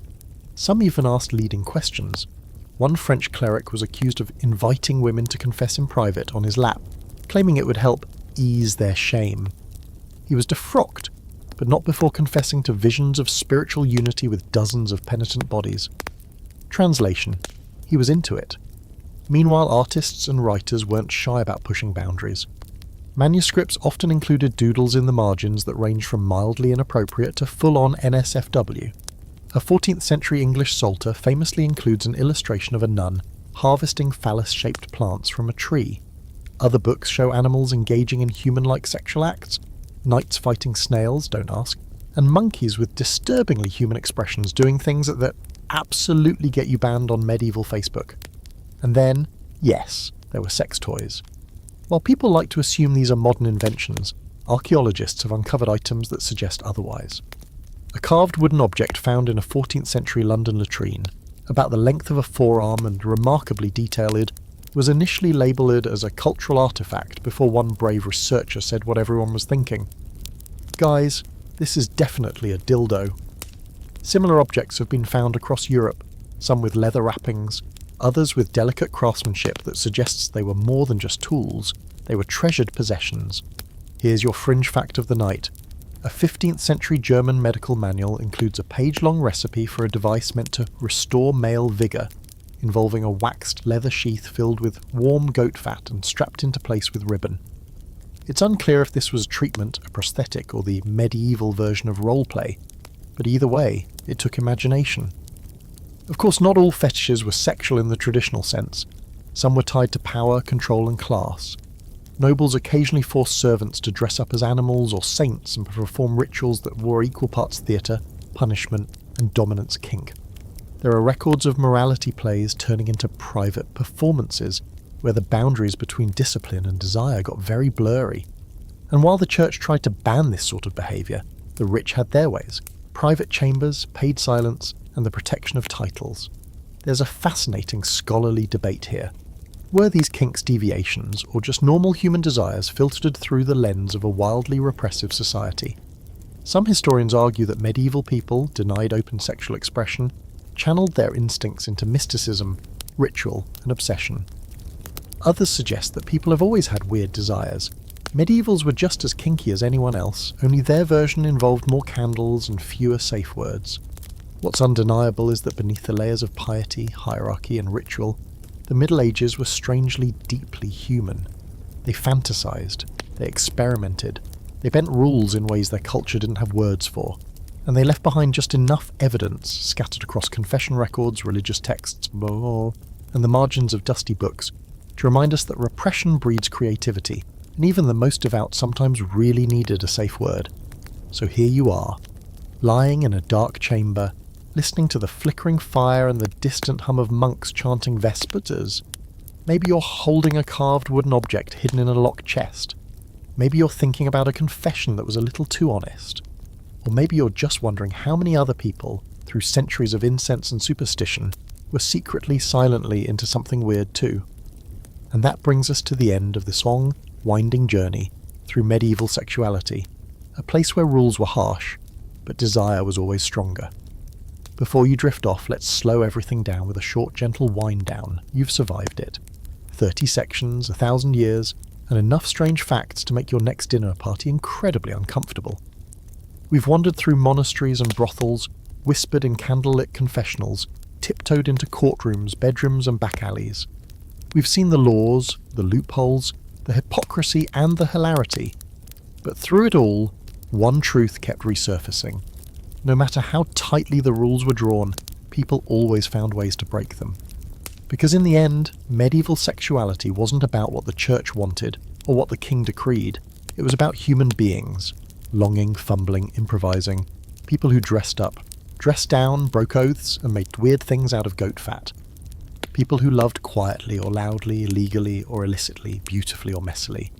People who, despite the walls built around them, always found little cracks to slip through. And isn't that comforting in a weird way? That even when the world told them no, they whispered back just once, or just this time, or just until morning. That beneath the veils and vows, the sermons and scandals, they were still so very much like us. So now, dim the lights, pull the blanket up and listen to the silence. Maybe imagine a candle flickering against a stone wall, or the creak of a wooden bed in a draughty tower, or someone slipping out of a chamber with bare feet and a smile. The past may be gone, but its heartbeat, still there, still very human.